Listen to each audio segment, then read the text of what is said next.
Well, hello everybody and welcome to the NECC Network. Joined in the booth by Mr. Hill Monkey Man. My name is Bear Light and we're excited to get Rocket League going. It's Friday. It's the best time of the week here, Hill. That's because it's NECC Rocket League edition. So, Hill, how you doing today, man? You know what? It is Friday. I quit my job. I ate some barbecue and I had some dessert. And yet, the sweetest treat that I'm going to be able to have is the one right here in the booth alongside you, Bear. It's a great day. It's the end of the week and we get to have some Rocket League out here, for gosh sakes. It's college time. And all of you starting your fall semester, hey, that means we get to start off with some awesome competition. So many teams lined up for NECC this season. I've gotten to kick off the first few weeks here, Hill Monkey Man. You can just see the level of talent rise over the course of the semesters that we've been around for NECC, the past few semesters, and it continues to be that way as well. We have an awesome schedule here set for this week. Also, we started off, kick it off for the first two here for us, which will be JWU Yellow facing off with Howard CC Dragons. That first matchup, Hill Monkey Man, those are two colleges that we've seen before in the past. Yeah, we have, and these teams continue to really grow their overall program, which is great to be able to see. The Wildcats and the Dragons are going to really clash going into this matchup. And I know that, you have your early weeks, and not everyone's at the top tier of competition as of yet, but that doesn't mean they're not going to be able to get there. But these schools really, I start to see so many different logos, and I'm like, man, they all look the same. But really they don't, because they each bring their different kind of talent as well as personality to them. But you're going to see a double header between a couple of different versions of the same school, as Hocking will actually bring both their blue and their gold going to the next couple.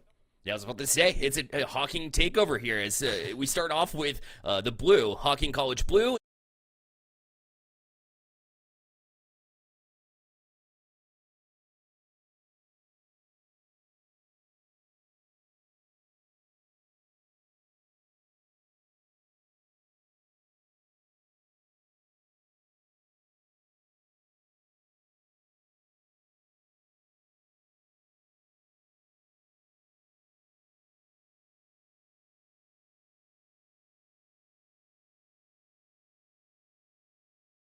Very true, but we're going to go through all our lineups as well as we're getting ready for our first matchup of the day. We talked about these two schools, and of course you got to see the one for JWU just a moment ago, as the Wildcats are going to see if they can rise from the depths of what currently isn't a great situation for them. They're at the low end of the Challengers Northeast Division of that 0-3. They had a very tough opener in week number 1 and going to game number 5 and not able to pull it out against the Hood Blazers, but you will have ANSI, Wi-Fi, and Persills that will be able to bring a little maybe of the culinary art. They have the age with them. They got the junior and seniority of this squad that's maybe been able to gel a little bit better. They've gone against some tough squads, a couple of 0-3s with Siena College and Alvernia Gold, who I've been able to see personally go into some Eastern-style qualification matches. But the Wildcats are not to be denied. They're going to be taking on Howard CC. The Dragons are looking just a tad better, just a little bit so. They've gotten that 2-1 mark, and I'm really excited about this team because,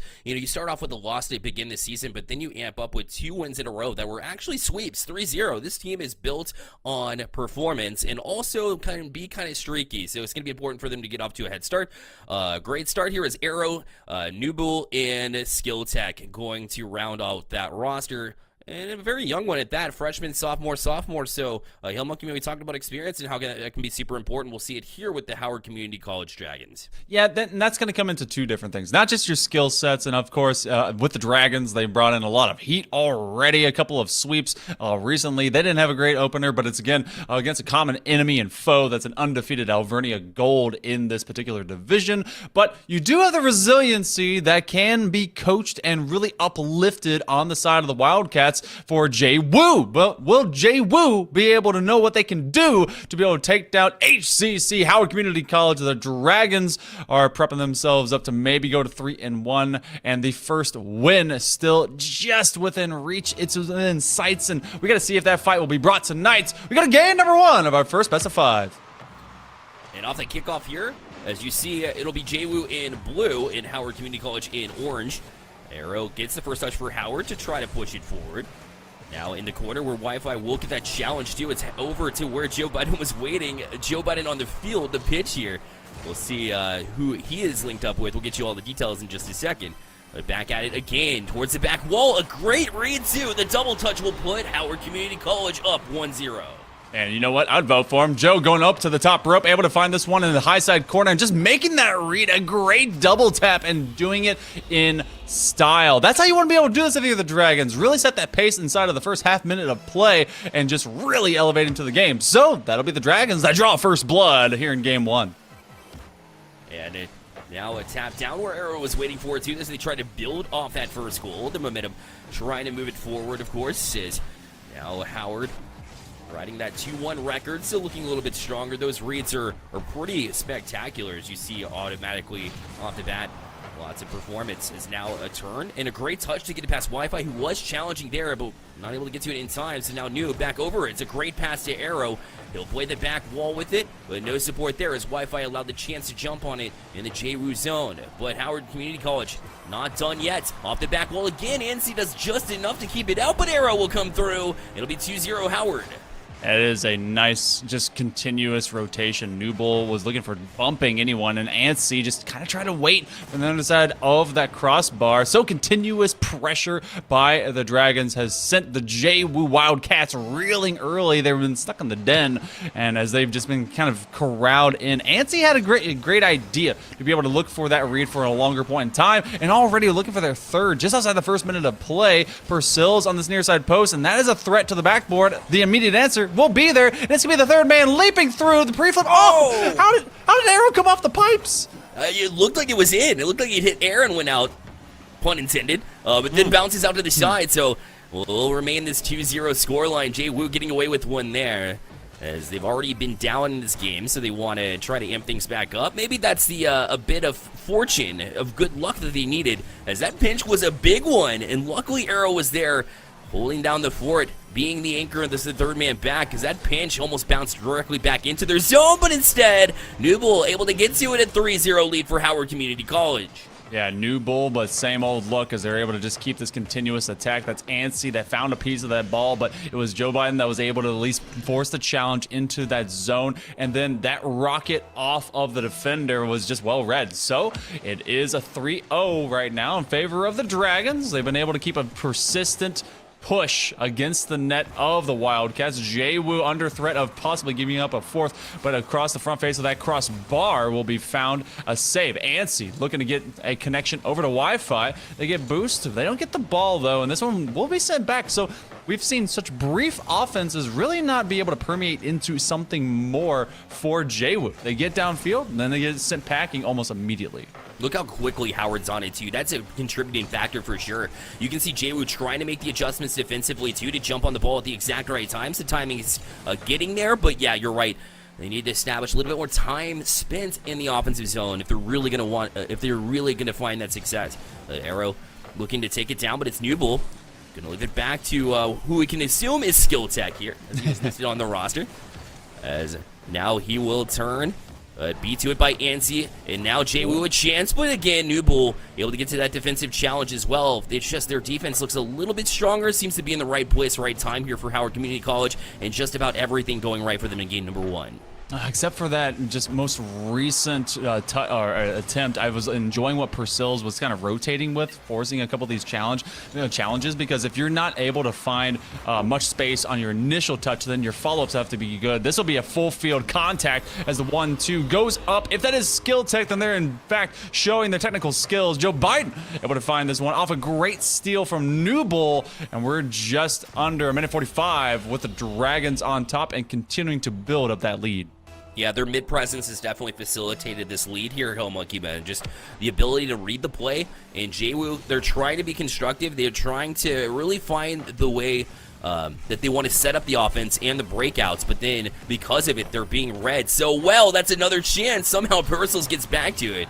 But you can just see the way Skill Tech's attacking it, how the entirety of this offense of Howard Community College has been attacking it. And JWU needs to be a little bit less predictable. Maybe creativity will come in handy here late in this game number 1. They can push into game number 2 with a little bit of confidence. It just feels like there's also that once you get into that mode, I mean, Skill Tech has really kind of elevated their game. Free touches, and they've created those just zones of availability for themselves. Purcell's has to be the second man just behind Wi-Fi. That's going to be able to get that save. But then again, look who it is. It's another touch that goes wide, but when you have that kind of nonstop pressure, and this one that's going to rocket off the side pipes and is hanging dangerously nearby, you're going to have your lethal strikers just set up one after another. 45 seconds to go, 4-0. The Dragons, they started really hot, breathing fire. We know what kind and color of dragons that they're able to come out with in this Arcanium, but Antsy is looking for at least that 45 read. Instead of being able to get it, it will float away aimlessly, and harmlessly. A big demo will thin out the defense, but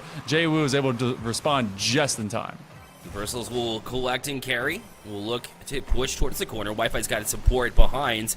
As now a bit of a mistouch there as Yancey was waiting for that touch from Skill Tech. As it hops back out the midfield, it's Wi-Fi up for it. A chance for Personals to put one in. They do. So JWU able to get one here within the last 10 seconds and push JWU at least in the right direction moving forward. They finally just caught Newbull not able to make a read, and though it took kind of the long con for that setup to occur, you do have a great push-up. I believe that was by, or I guess over the head of Newbull. That was set up by Wi-Fi to be shut down, and it's just waiting on that opportunity in the angle of Pursills. Kind of has floated around that second and third man. This is going to be a dive, and that's going to be a cracker as they get a dunk into that top 95. JWU, they have a little morale booster, but ultimately this is an exclamation point for the Dragons to showcase, hey, you know what? We can get one back, and we're looking pretty good here in the first game. I think early challenges is very important here, and for JWU, they figured that out. But the thing is, they need the timely challenges and the ones that are coming from the right positioning, right? And so the more they solidify their positioning, a little bit more strong play in that regards, I think they really take a step forward here, because although their challenges have been there, and they have been, they might lose here to Howard in game number one. Things you can take from that are going to include the fact that their early challenges are really good. They just need to find the right positioning, so when they get those challenges, the 50-50s will play into a more readable zone, right? Maybe to an empty corner in the offensive side of the pitch, and then you can go and attack from there. But right now, it's just seeming like every time they are trying to challenge early, it's more horizontal, going back towards their own end as well. So they can clean up their positioning. I think they take a big step forward, but it's kind of hard to summon up something here, especially when you're sitting at a 0-3 mark. Confidence has already been low, and then a 5-1 loss here to start things off. But at least there's a couple of steps. At least they know exactly where they can go here in the next one. But we begin game number 2 here, Hell Monkey Man. We'll see if they can turn this one around. You know, I never really take game number 1 super serious. I mean, super cereal, and depending on what flavor you like, Cinnamon Toast Crunch is the correct way. But I see blowouts in game 1s, and I'm like, okay, cool. If game number 2 continues that way, sure. Fool me once, shame on you. Fool me twice, oopsie daisies. And maybe number 3, then we have a run of a pattern. But I do want to see JWU be able to go from a lateral presence into a more longitudinal one. They just started off slow. Most teams, when they go into that first game, one is going to be a little bit more ready, especially as you get up to proper match and game speed going, especially into series play. We just ran into those eggs. I'm so sorry. I hope there's none left of yolks on the windshield, but we'll clean those one up. We'll go to game number 2, and the Dragons trying to see if they can continue with early pressure, but a big save by Antsy to start things off. And he will collect here, push it over to Purcell's. The tap down, no intended target, directly into the hands of Howard. So that's going to leave a shot on the doorstep here for Howard. Although they miss, it's still not a giveaway that you want to make here for JWU in the defensive side coming off that loss. But they will push out to midfield where Arrow's waiting for it, though. Great challenge here at the midfield for Howard to turn it right back around. And their offense starts. Purcell backwards for this one. They should be a tap, and it sure is. It's Newbull right there in the slot. We'll make it 1-0 for Howard Community College. I feel for Purcell's, they had a chance and they just kind of went for the reactionary block just to put themselves as a floater into that, but they couldn't quite make that read. You're going full tilt, absolutely just at max speed as far as they can, but it's ultimately is found as a second approach all the way upfield. So we get to have that one tap in, but already we're seeing a little bit more existence of the offense from the side of JWU. Purcell's, who's been able to get a second goal between the last 2 games, ties us up at 1. That's a good sign moving forward. Purcell's didn't hesitate, right? Made a quick decision as well. JWU needed to have a little bit stronger decision-making in their ability to get to the ball whenever it's hanging there in the doorstep. They were able to do that, and we'll try to push forward to Newbull. Going to miss this one. It was headed back towards the Howard Community College goal. But now they're going to move out on the breakout, too. It's a 3-on-2 because Ansie's pulled out of position. But the tap across was intended for Arrow, but it was read all the way by JWU. And now Wi-Fi will take a shot here, but Newbull will easily be able to get to it. But whoa, what a read here. But it goes off the bow as Wi-Fi inches away from making a huge dunk and putting JWU up for the first time in the series. That's the difference between having 4 bars or 5 bars of Wi-Fi. That's clearly your entire signal difference. And Purcell's is going to be able to pursue just underneath Arrow to make sure that that one goes away from that narrow edge. And Joe Biden is just kind of waiting around. That is skill tech. They're trying to just keep themselves at least as a weapon, as a variable that must be accounted for in this equation onto the defensive end. Ansi goes up, actually gets demoed, and I think possession is maintained by the Dragons, but Purcell's, I mean, again, Purcell's showcased that they can make these better challenges in game number 1. It's just about, they were getting outshot, outplayed, outpressured early, and that changes your entire defensive stance. They've really been able to elongate this pitch for the Wildcats, and that's something that JWU's really built upon because the Dragons are meeting, or having to meet them more in the midfield. And they meet them again here as Newbull, this time a great turnaround, and has a chance for a double touch here to play it back towards the net. Wi-Fi does a great job to go all the way across the field. Good communication from JWU to find his teammates on the other side in the corner of their own end to clear it out. But that being said, a great play here as it was, oh my goodness, the flip reset was perfect here from Skill Tech, and it will give Howard Community College the 2-1 lead. Oh, that adjustment, not only to elevate to it and get the initial tap and bring it to the zone for just that front nose touch, but yeah, that flip reset to send that ball on a completely opposite vector. That was dropping left. You had a defender that came from that side of the goal, and then he's like, no, right side. And just picking your spots, picking your placement shots. And that's because they had 2 on the back line, really kind of just reducing that space that they can read, but also no one went up for the initiating challenge. So you give Skill Tech free space, he's gonna clip on you, and that's exactly what happened before. But Ansi's trying to at least set this one up over to Wi-Fi to keep zone control, but we go on the counter, and that one is on target until Purcell gets a tiny piece, and Ansi, faked out. Somehow that worked out. It looked a little bit awkward, but JWU will take it, or will they? Another big save from Purcell's on the doorstep again. They get away with it. Ansi now, he couldn't quite get to it. JWU was standing so tall for so long, but eventually it breaks through. They were standing tall, but on a wobbly stool, and the bottom feet of them were mostly just kind of falling off. And then one tiny flip away is going to just be that difference maker. A matter of a centimeter takes JWU away from being the defensive heroes standing on the line to the Dragons now having a 2-goal lead. Minute 45 here on the clock. Purcell's, though, to the backboard. They've been able to profit off of these kind of positions before. Ansi's calling up Wi-Fi, but they don't quite make that read. So a brief existence on offense, but one they got to be able to duplicate for the remainder of these 90 seconds. Ansi's challenged again by Skill Tech, who's been great in this one.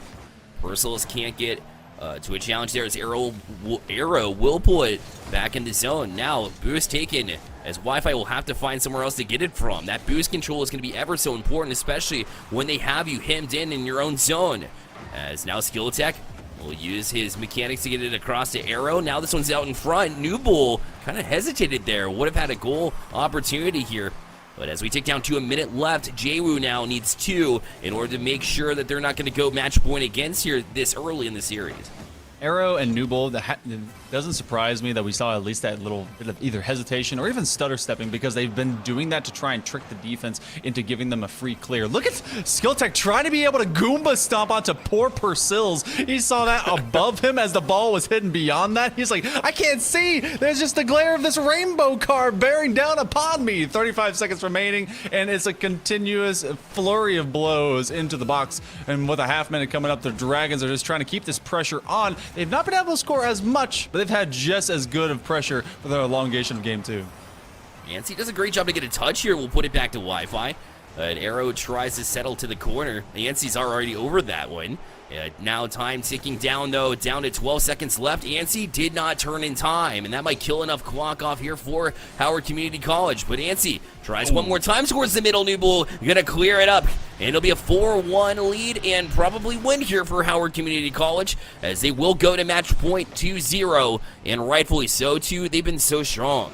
Yeah, I do not fault JWU for that midfield attempt because they were trying to go for the immediate pinch pass and they just weren't able to get beyond the initial challenger that came up straight into the mid lane to make it happen. And so on that challenge, it becomes a 3-goal swing and one unattainable in 2 seconds. So the Dragons, they're at match point 2-0. They're going to have a squeaky looking clean match point, at least for the next 3 games if they need to do so. But this is so far a team that really has been effective from the beginning of games. Now, the big thing here, Bear, is that it went 5-1. And then, I guess I'll count it, 4-1, but it was 3-1 for the longest time.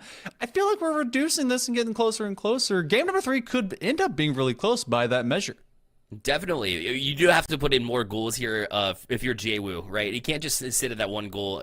Sure, a 1-0 is possible, but you want to get focus a little bit more on the offense. I thought the defense did have a big turnaround there, and I think they're moving in the right direction here, but they do need a little bit more production in the offensive end of the ball. So the next step in the process would be continue that defensive prowess, right? And then now take it one step further and, in transition, find that passing that can really come back and bite Howard Community College when they get aggressive, when they have those trap plays. You can create outnumbered chances just by finding the right passes down the field. Maybe find a cherry picker, right? Do something a little bit different here. It could make all the difference.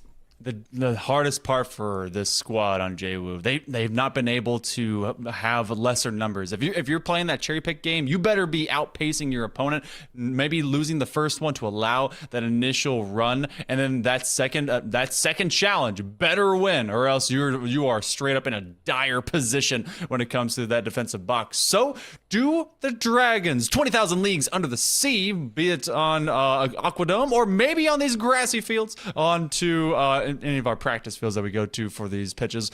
Will they be able to take down the Wildcats in a 3-0? That is rough if you are, in fact, JWU trying to be able to make a comeback, because you could have been 0-4, and that means the last 3 weeks, weeks 2 through 4, that we are participating in with this current college competition would all be sweeps. It's hard to learn from that because you got to go immediately into just the war room, say, what are we doing wrong? There's a lot that's going right, but you got to be able to make that fight happen on the other side of the pitch. We go to game number 3, 5 minutes less and now on the clock.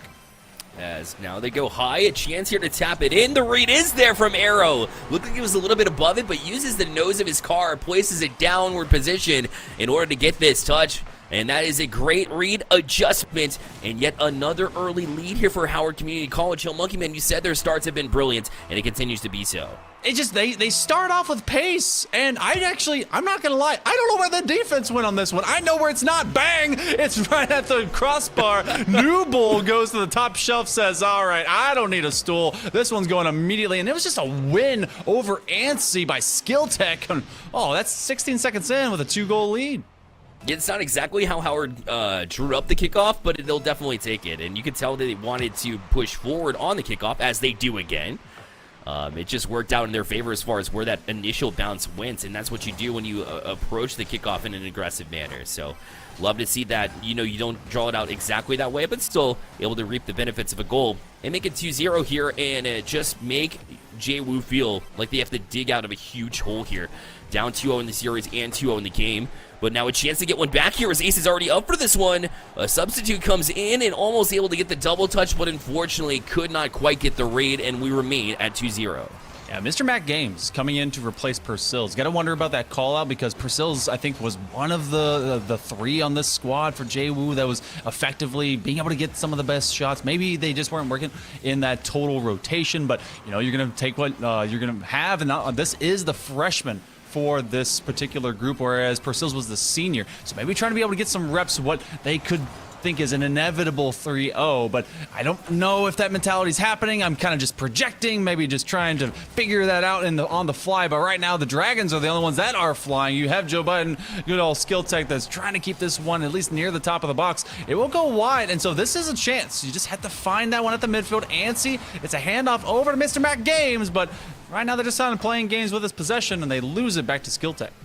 And Wi-Fi was looking to challenge the midfield, but was a little bit under it, right? The challenges need to come a little bit more from your end of the field to really push it forward, get that momentum going. Otherwise, you see it push back into your own end, which is unfortunately in the back of their net in this occasion. So a 3-0 lead here for Howard Community College. As you saw, Mr. Mac Games that close to being able to get that read, get that touch.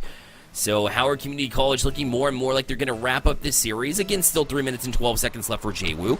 But you got to figure, get the freshman in here, give him some reps, and I think that's probably what they're doing here. Obviously, it's still speculation, but I think you're right, Hill Monkey Man. The more experience, the better here, especially moving forward with a renowned program like Howard Community College has. Yeah, you want to be able to get as much just when you go against high-level competition, continue to give your team, your squad, your players, your program a chance to see how programs do it against you. You won't always have the same composition. Students come and go, so do players, and that's the same for any kind of sporting league. And to be able to have this kind of chance, well, its chance is taken, especially by Skill Tech. Going to the ladder, Arrow is just able to find it. It actually goes very wide, but look at this adjustment. Wow. Gets to the outside of the ball. Look at that shot. Do you think Skill Tech created his name after he realized that he has incredible tech skills? Because that's what it seems like to me. And he's been popping off. It's been the Howard Community College Dragon show right now, as all of them could be the all-stars of this Challengers Northeast Division, if I'm honest. They've been really strong in that regard. Whip resets, double touches, and not just to score, right? To really become a playmaker as well. You can use those mechanics in a number of ways, maybe to get back and make a save, and they've been doing all of the above so far. What a fake again from Skill Tech as well, as he almost sidesteps one from JWU. And now with 2:10 left on the clock, Howard Community College basically doing a victory lap at this point. Yeah, they've really showcased, all right, this is what we can do. This is what we are going to be challenged against everyone in our division, and that's going to be a big save. And, you know, Skill Tech, he's able to make as good of a defensive effort as he has been on offense. And, you know, I don't mind this. If you've gotten what you needed for victory, you are now just trying to play contain, play the trap against JWU. You don't need to, you know, kind of really over-press. You can get a little bit more creative, start getting some of these passes off, as that was just unaired time. Drop it over to Arrow, who just comes screaming forward. And again, the freshman in Mr. Mac Games just trying to work this one out from their own box, but it is oppressive. They're going to get a save here, but Arrow has just been uncontested in the midfield. You're seeing that kind of 1-2. They are leaving 2 back from the side of the Dragons, and they're just letting the front man go up and play.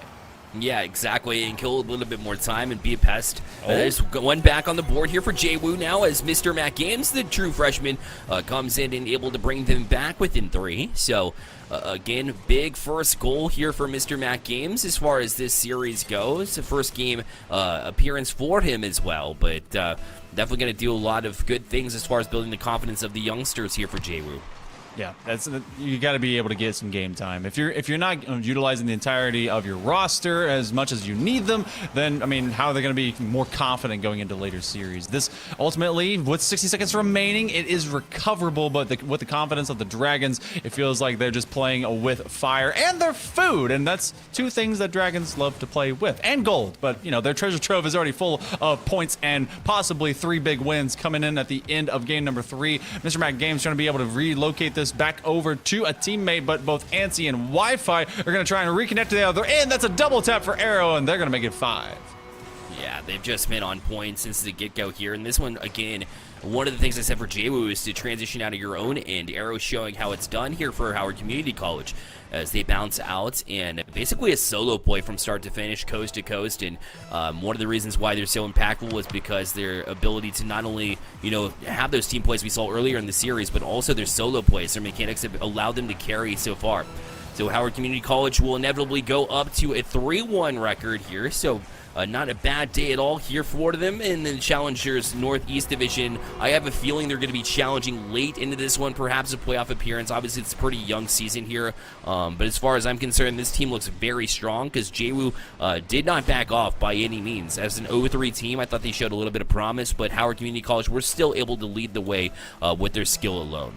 Yeah, this is a squad on Howard Community College. They're going to be looking to try and challenge the upper three that currently exist undefeated in the Challengers Northeast Division. They're going to be looking at Alvernia, Lebanon Valley, and Siena College, and they're also going to make this one into Brazil. So they're going to look into get maybe a late flight here into the fall semester. I'm not sure if it's as warm over there now in this season, but they're still going to get some sunscreen, maybe a Speedo, maybe a nice drink, and just be able to go out and see how the beaches are feeling. But 12 seconds remaining. The Dragons have really showcased what they're made of. That one will roll in. Antsy finds themselves a consolation goal, and this will be Howard Community College. They're going to improve to 3-1 after this matchup, unless just absolute chaos happens and we get a goal every second.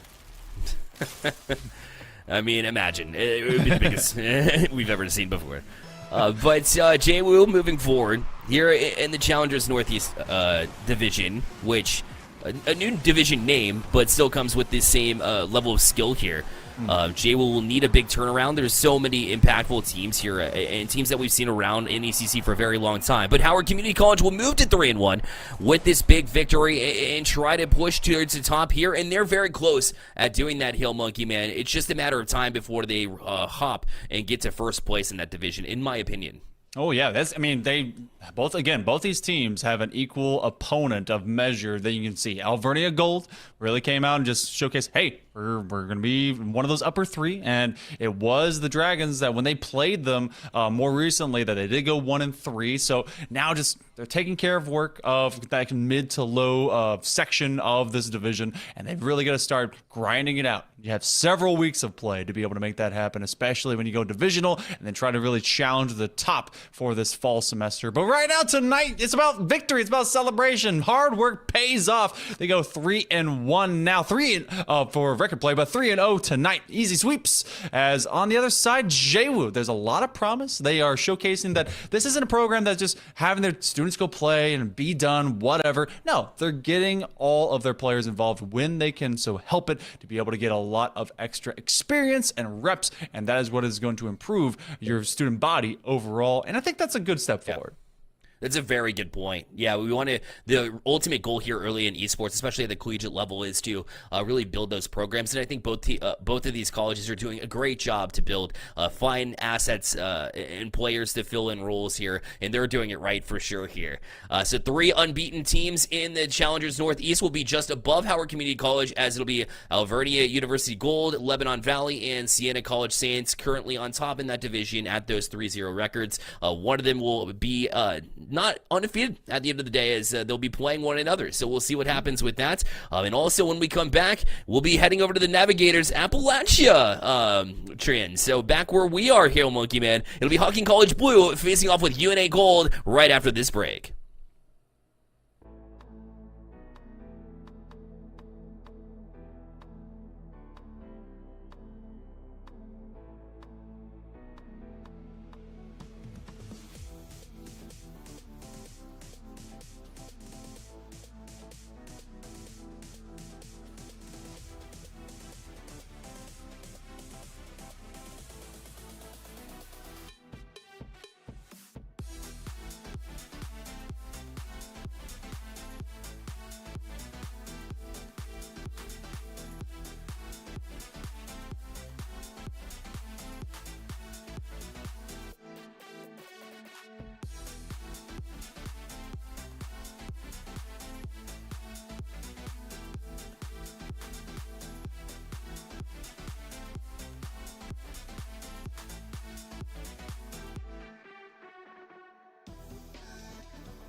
We're back here on the NECC network, joined in the booth again by Hail Monkey Man. My name is Bearlight. We move on to match number 2 of this wonderful Friday afternoon / evening / morning, wherever you are in the world, let's be honest, where we've got Hocking College Blue facing off with UNA Gold. Hail Monkey Man, your initial thoughts here?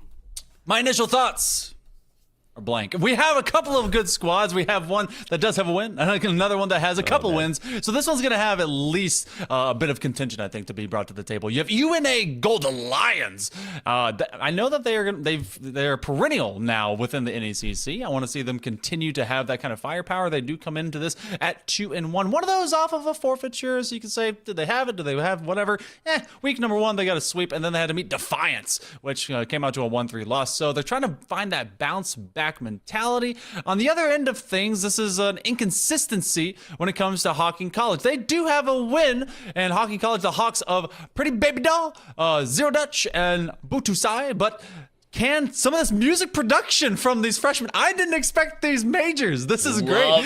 Can they be able, this connects so much with you, Bear. Will they play themselves a tune that maybe be a good course to victory? Oh, I hope so. They have some great things going on in Hocking College, including fashion design and retail merchandising. Listen, that is mega cool. And these are freshmen putting out music, too. The new wave of music that one day, Hill Monkey Man, we're going to be looking at and being like, oh, I'm too old for this music. But at the same time, love that that's part of that program for sure. It's part of the Hocking College takeover we have coming up in the next 2 matchups. They're going up against UNA Gold, who is Dre Foxicity and Brandy G coming in with some pretty cool titles of their own, honestly, and studies of their own. Dre with nursing, Foxicity with arts, and Brandy with the sports management. So all over the board here for UNA Gold, but you got to love it both ways. You know, Foxicity, she's just straight up the senior on this group, and a little bit, they have a little bit of more great longevity versus the all-freshman squad on Hocking, but art, major, just art, all of art. They're going to bring this one to the table. They're going to say, you know what, you've got music, and that's really neat, but that's just a production of it. I exist in art. Art is me. I am within the vision that you're going to try and put on the field. I think that the UNA is going to be bringing a big fight. Again, Hocking, they've got a weird schedule that's gone through the first couple of weeks. They went 0-3, then forfeited, and then had another one where they gained the benefit of a forfeit. So this one, I really need week number 4 to paint us a better picture about what these Hawks are really all about. I was telling everybody here on the NECC network on week 1 that week 1's the most exciting for me because we just don't have, any major expectations overall because we haven't seen any gameplay, right? It's the most exciting week there is. And for us, this series pretty much feels like it because a lot of them were wins by forfeit. Who is the true champion in this matchup between these two teams? We find out as we head into game number 1 now with Hocking College Blue in orange, if that's not confusing enough, and UNA Gold in blue, and they're the first to strike here. Imagine. You know what? It's all about imagination and whether you have to take an extra step to make that happen. Well, it's going to be floated through onto the crossbar 10 seconds in. Look, I love our production, but this spin being flip-flop colors is throwing me off so hard. It does have a great contrast between the orange and blues of the logos, though. That does look really pretty. Yeah, it looks nice. Absolutely agree with you there. There's no doubt. It must have been part of that art major we're talking about here. So shout out to Storm in the background. He's been doing an amazing job to keep the spirits up for us. As Imagine will get that touch, the first goal scorer here for this one for UNA Gold. We'll try to turn around, but tapped kind of loosely out in the middle field where Foxicity, she's able to get a shot off. Now the follow-up chances arise. The shot is perfect from Nick'em CSP as all the letters go together from A to Z, and they're up 2-0. That goes alongside their wonderful last name and McSpadden, which is really, this feels like this player is just ready to be into sports, but they are actually into business. So maybe bring a little bit of that business major forward as the first 40 seconds do elapse, and it's exactly what I was expecting, at least early on here in game number 1. The UNA Lions, they have so much experience and trying to immediately go for that tackle play. Foxicity, she's able to at least get another demo on the back end rotation. This one floating dangerously close, but a big save. That's Dutch able to dig it out right before it was able to find itself over the line. Nick just a little bit too far ahead of that one, so not able to connect here for UNA Gold. And now it's a pop for Hocking College, an opportunity here. But Foxicity able to get up quickly there at the midfield in order to cut that off. Looked like a great chance there from Hocking College, but they just weren't able to get to it. Follow-ups, now a bit of a miscue there as UNA left it wide open if they were able to go out and challenge. I'd like to see Hocking College Blue be a little bit more aggressive here on the defensive side whenever they see those balls hanging there in the midfield. They'll need to jump on it just like Foxicity is able to do here and give UNA Gold a 3-0 lead. Tons of good credit over to her. She's been just kind of running down the line, but then also being patient when needing to be. This is kind of a similar zone from both teams, but it's UNA Gold that's really set themselves up for success earlier. They are dropping the ball in key positions and having the benefit because they've set that up first to then go on the attack in the kind of the quote-unquote wait-and-see moments, whereas the Hawks have been wait-and-see from their own goal line, finally making a challenge forward, but that's going to be a counterplay. They'll be able to bowl it through, securing the goal and the package as they get a 4-0 lead just inside the first 2 minutes of play, and it was a great first attack. It just kind of fell off the pipes.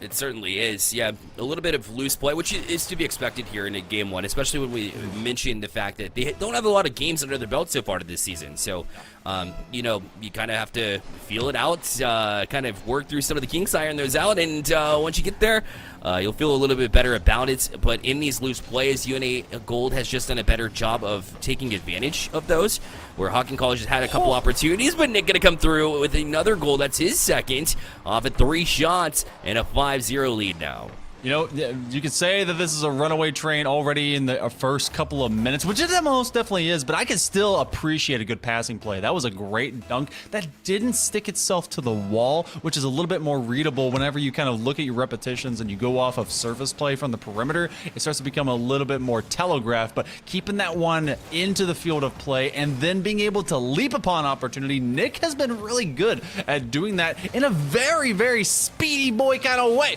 And they're already trying to set up another one, but Pretty Baby Doll is able to chase it down. She gets over the shoulder of Nick. We're approaching the midway point of game number 1. Still not over yet. It's still a big hole to dig themselves out of. Yeah, I've seen some pretty big comebacks, so not going to count it out, especially with half the game left to play, as Nick will play it high off that corner. And it sits there where Erupt able to get to this one too. We'll get the 50, but it's in the corner here where Foxicity will turn on it. And a great pass down the field here to Magin. Tries to tap it back down to Nick and does the tic-tac-toe. It works! 6-0 for UNA Gold. The passing play looking really good. Yeah, imagine dropping it over. Nick just waiting on their approach. Dutch left in kind of a bad spot. You see them swing out wide. They hit the back post rotation, but they also fell about 20 feet deep into that net, whereas the shot only has to cross over that line just so much before it explodes into a shower of meteors. So 6-0 right now, go for UNA Gold. And again, you know, sometimes the first game does depict how the rest of the series will go. I don't give it that benefit of the doubt, but I also don't take away the performance we've seen from the Lions at this point. They have been dominant, really shell-shocking these Hawks. The nest is just torn apart. Someone came up, said, we're sawing this tree down, and then might as well be looking for a new place to live, because right now where they're living, that net is under fire. I love the sound effects you threw in there as well for the tree coming out. Thank you for doing that again and solidifying it too.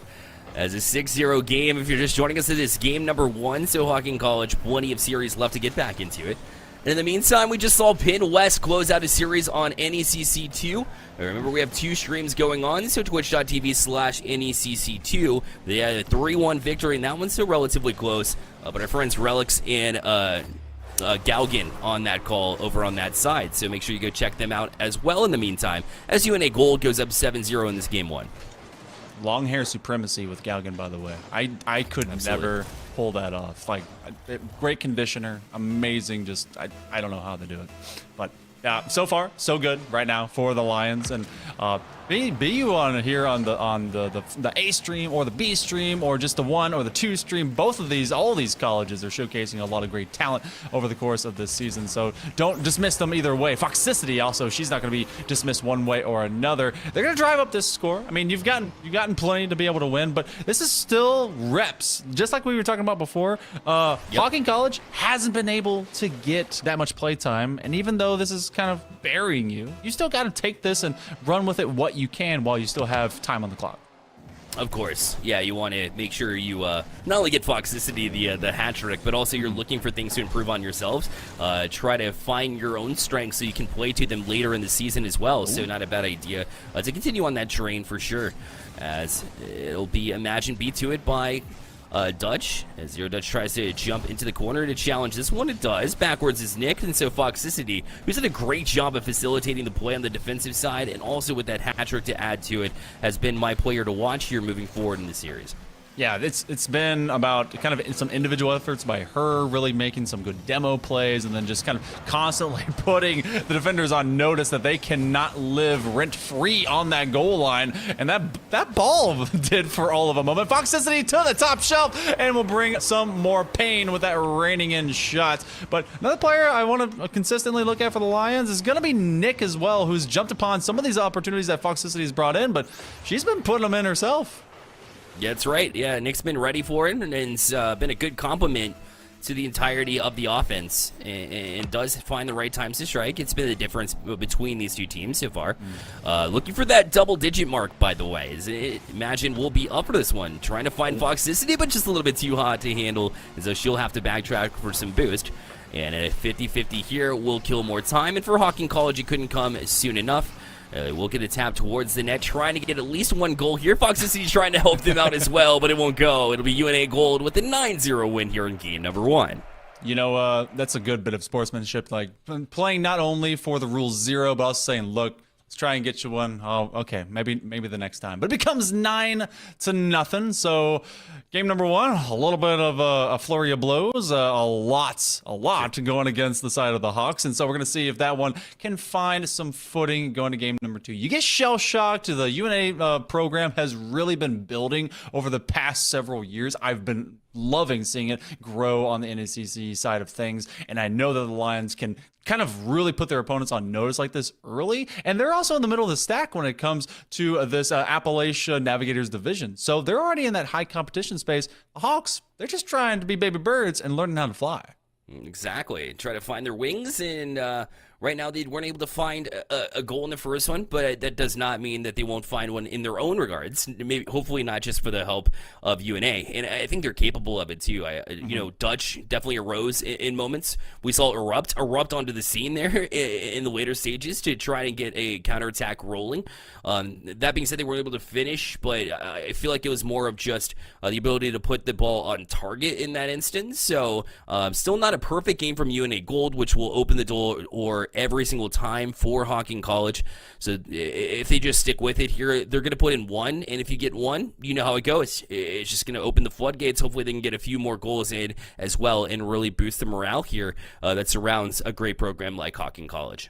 I mean, when we saw our first series of the day, and whenever you had so much of that push, that pressure, that early onset, just Howard owning the skies as the Dragons often do, it started with speed, and it started from just having confidence for your overall play going into just the game. So I want to see just trying to execute, even if it becomes individual, that it can open up team plays even more. That's what I want to be able to just feel from the Hawks. They started down early in the first 10 seconds. This time it takes 11, and it's, of course, Foxicity finding first blood. Are you sure she's allowed to be in this Navigators division? She's been really good. She's impactful in every way. Look at that shot, too, from that angle. Wow, she's been impressive. 1-0 here for UNA again.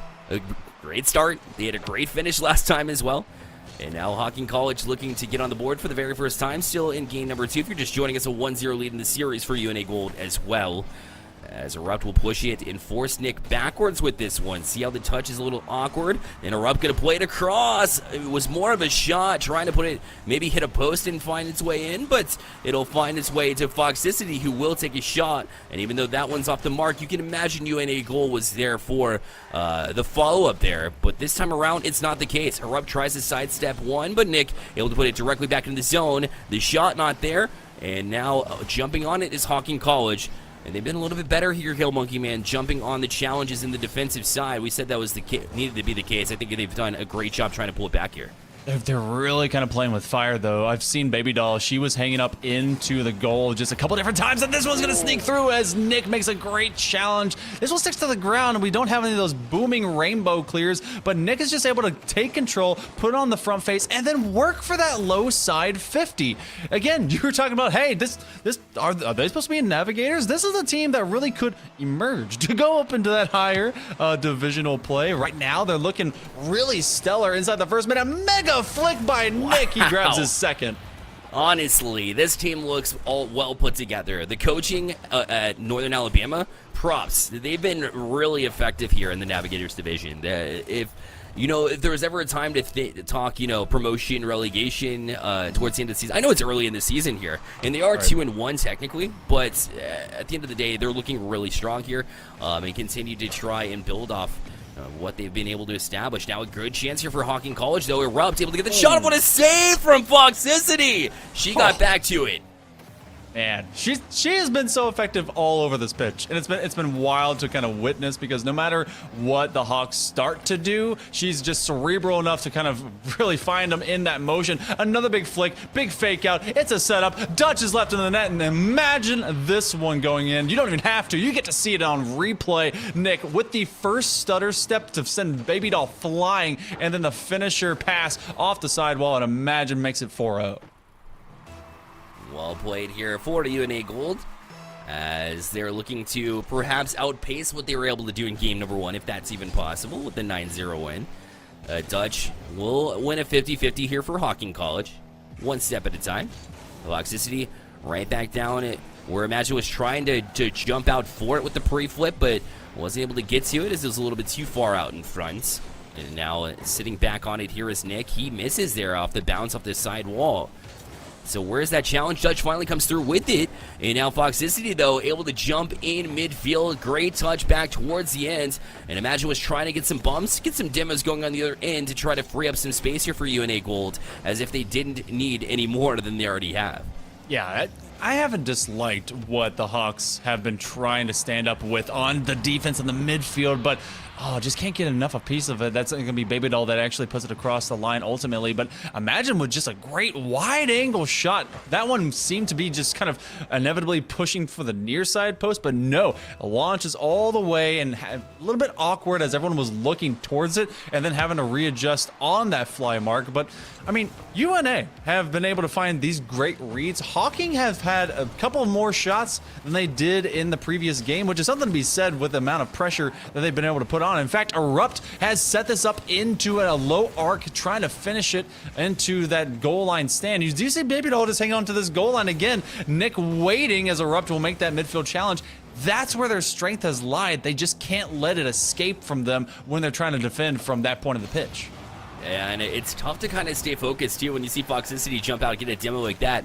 But luckily, Erupt was able to answer, and that's a good sign for Hocking College. You see a demo, and you want to match that energy, and you do. But unfortunately, bumping into one another. Dutch was there, ready for the play, but unfortunately, the bump was on their own member, so Hocking College loses that chance as well. I like UNA Gold and their ability to slow down the play, too, when they need to. They've been really good at feeling out the pace of play. Do we need to rush this opportunity? Right, for me, Hocking College has rushed a few that they could have settled down. Because of that, they've been paying for it on the other ends here, as that one was back in front in the box here for UNA Gold. But it'll be Hocking College right out of the zone yet again as it goes horizontal. But a great touch there from Nick to play it right back into the zone. And you can just see UNA methodical on their way, finding their way into the offensive zone. Look, Nick got a better touch on his exhaust pipe than I do with the front of my car. Like, I don't know how he got that one.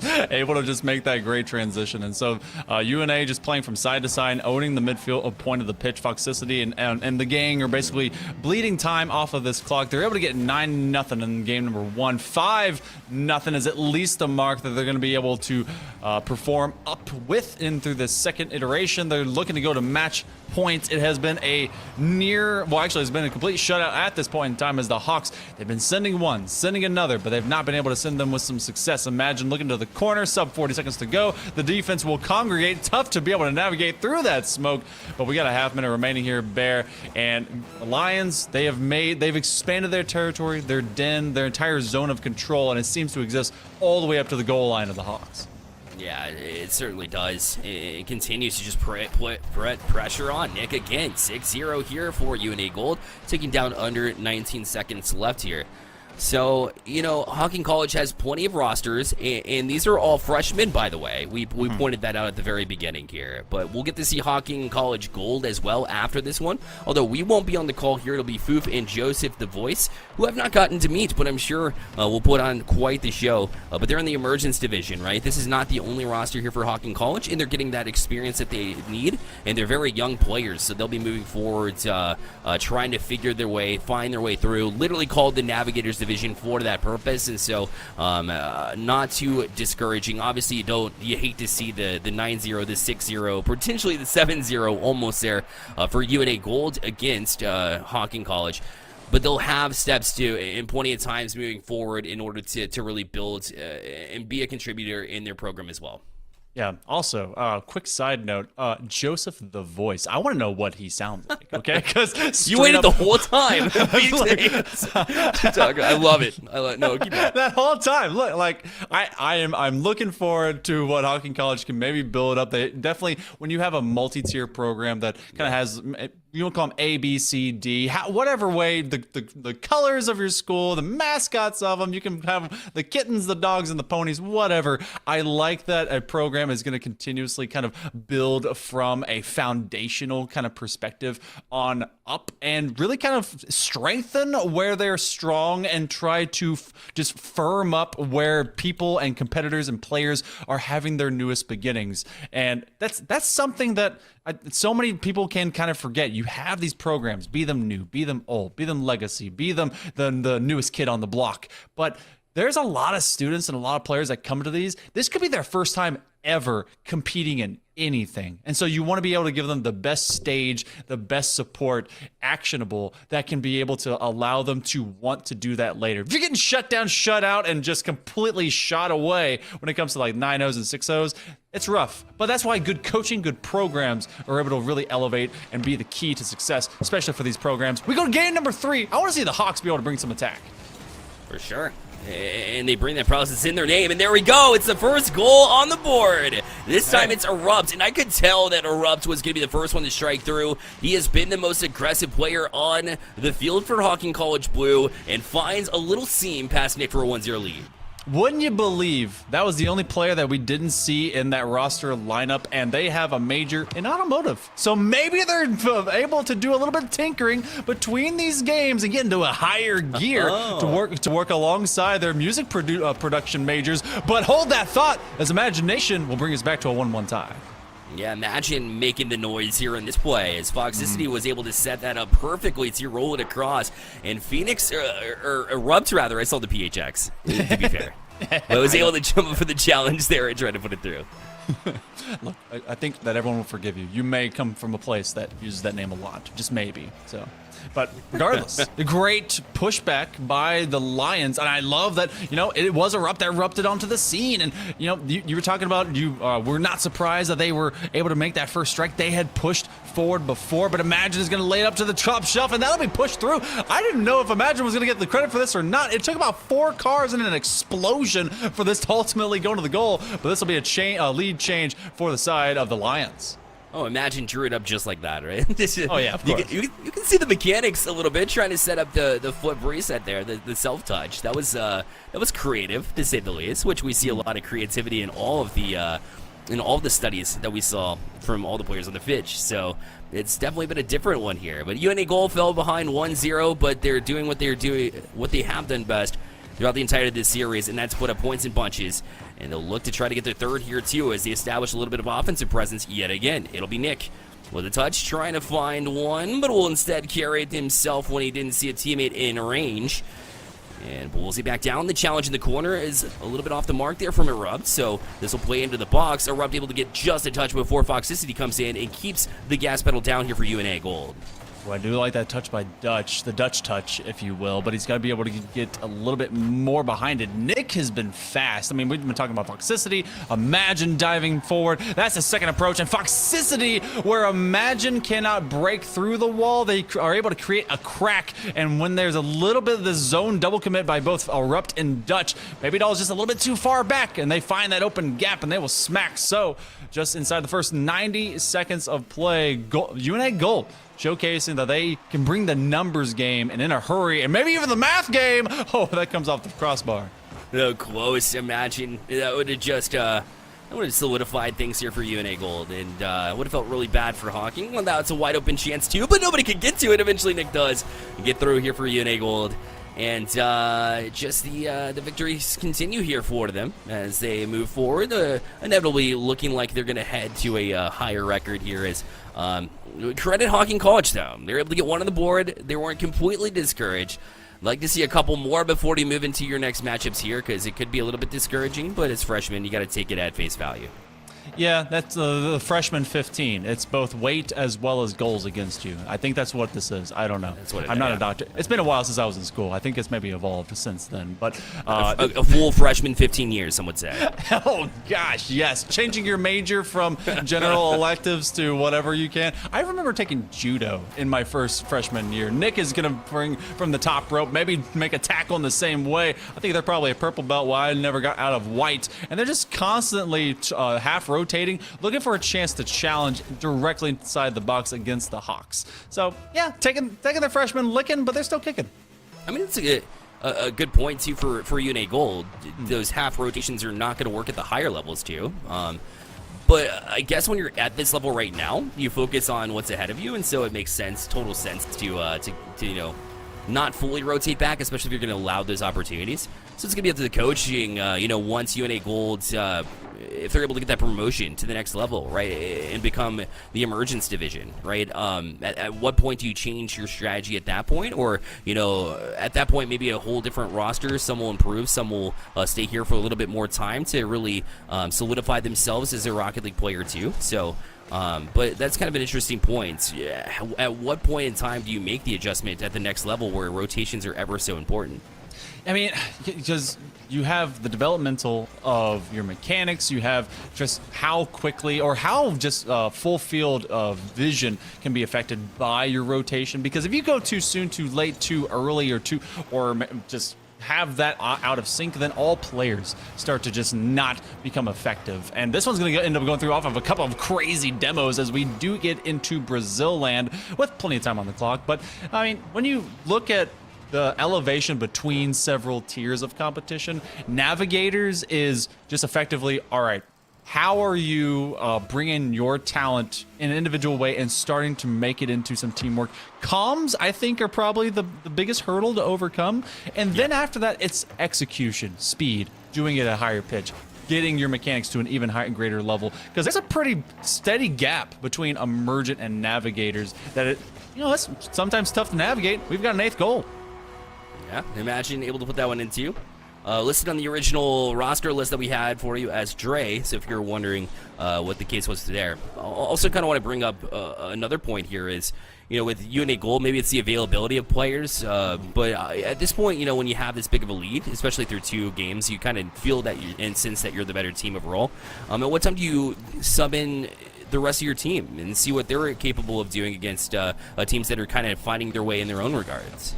Yeah, that's true. Because like how we saw before, whenever kind of fighting a little bit of a losing battle on the back end of it. Yep. The JWU, they were able to bring in their freshmen because their seniors already had obviously a lot of reps.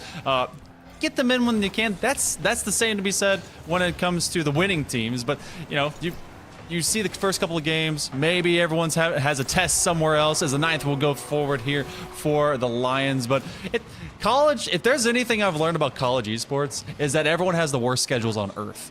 Especially when it comes into just being able to be available for these matches. It's wild for those. And so maybe they just weren't here, and maybe they just couldn't give them the reps on the day.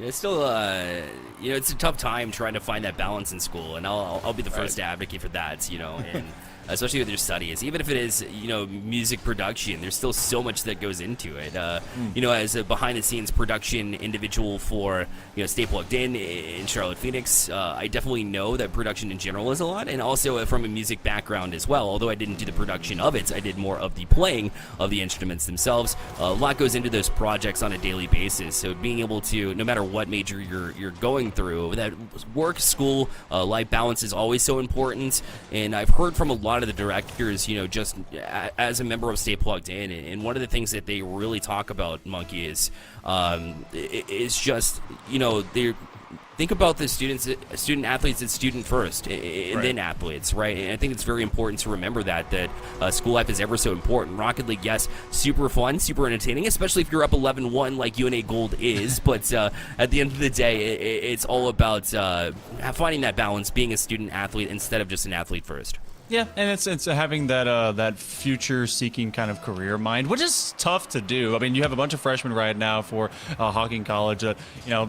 They hopefully they don't find major discouragement. This isn't, it's not the best outcome for them, but you can see futures develop in esports, in all sports, for what could come next. I mean, I was able to go in March of this year, earlier this year, to a nice land that had so many different walks of life. Going into the production piece, I mean, you got to see casters, you got to see software engineers, people that were running the stream, able to be observers, and you forget so often, these aren't just competitors, these are people, and they're going to be looking at careers that will maybe stem from this. Maybe the competition didn't treat them, fine, but, you got to be able to kind of really find your passion where it lies.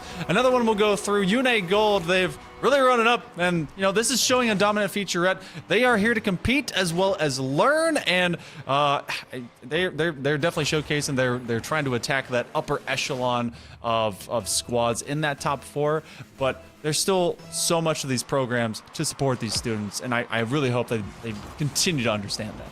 Definitely. I'm with you there, too. But yeah, this is a statement piece for sure for UNA Gold. For anybody who challenges them in the future, you better watch out. They have the goal-scoring talent here, as it was Foxicity with all games played. All 3 games had a hat trick. Definitely my MVP. She held down the midfield like it was nobody's business except for her own, because she owned that piece of the field. She was outstanding in this one. Gets my MVP bid, although the entirety of that UNA team could honestly, you could get an argument going for every single one of them. They were just on point here tonight.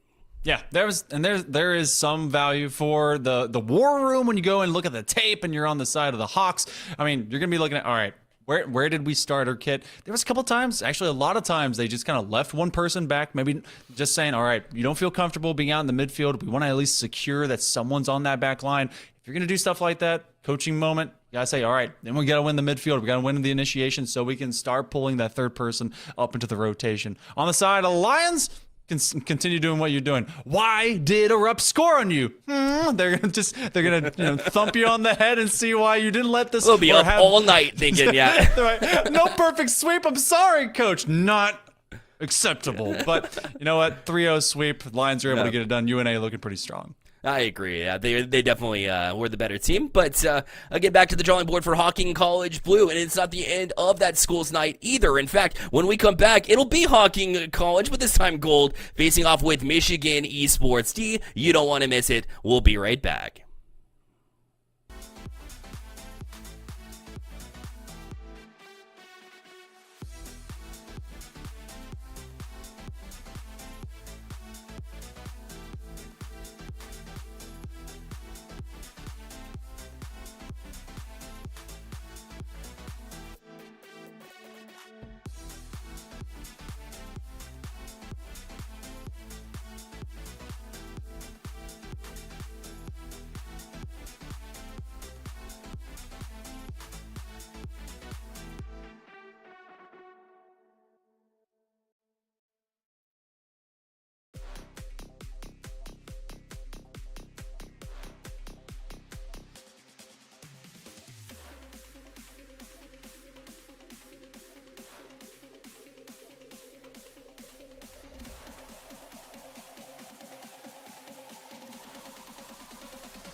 Ladies and gentlemen, welcome back to the NECC Week 4. We've had 2 sweeps in a row. It is right team dominance on the right-hand side of the schedule. My name is Foop. This is Joseph the Voice. My good friend JTV. We get more Rocket League.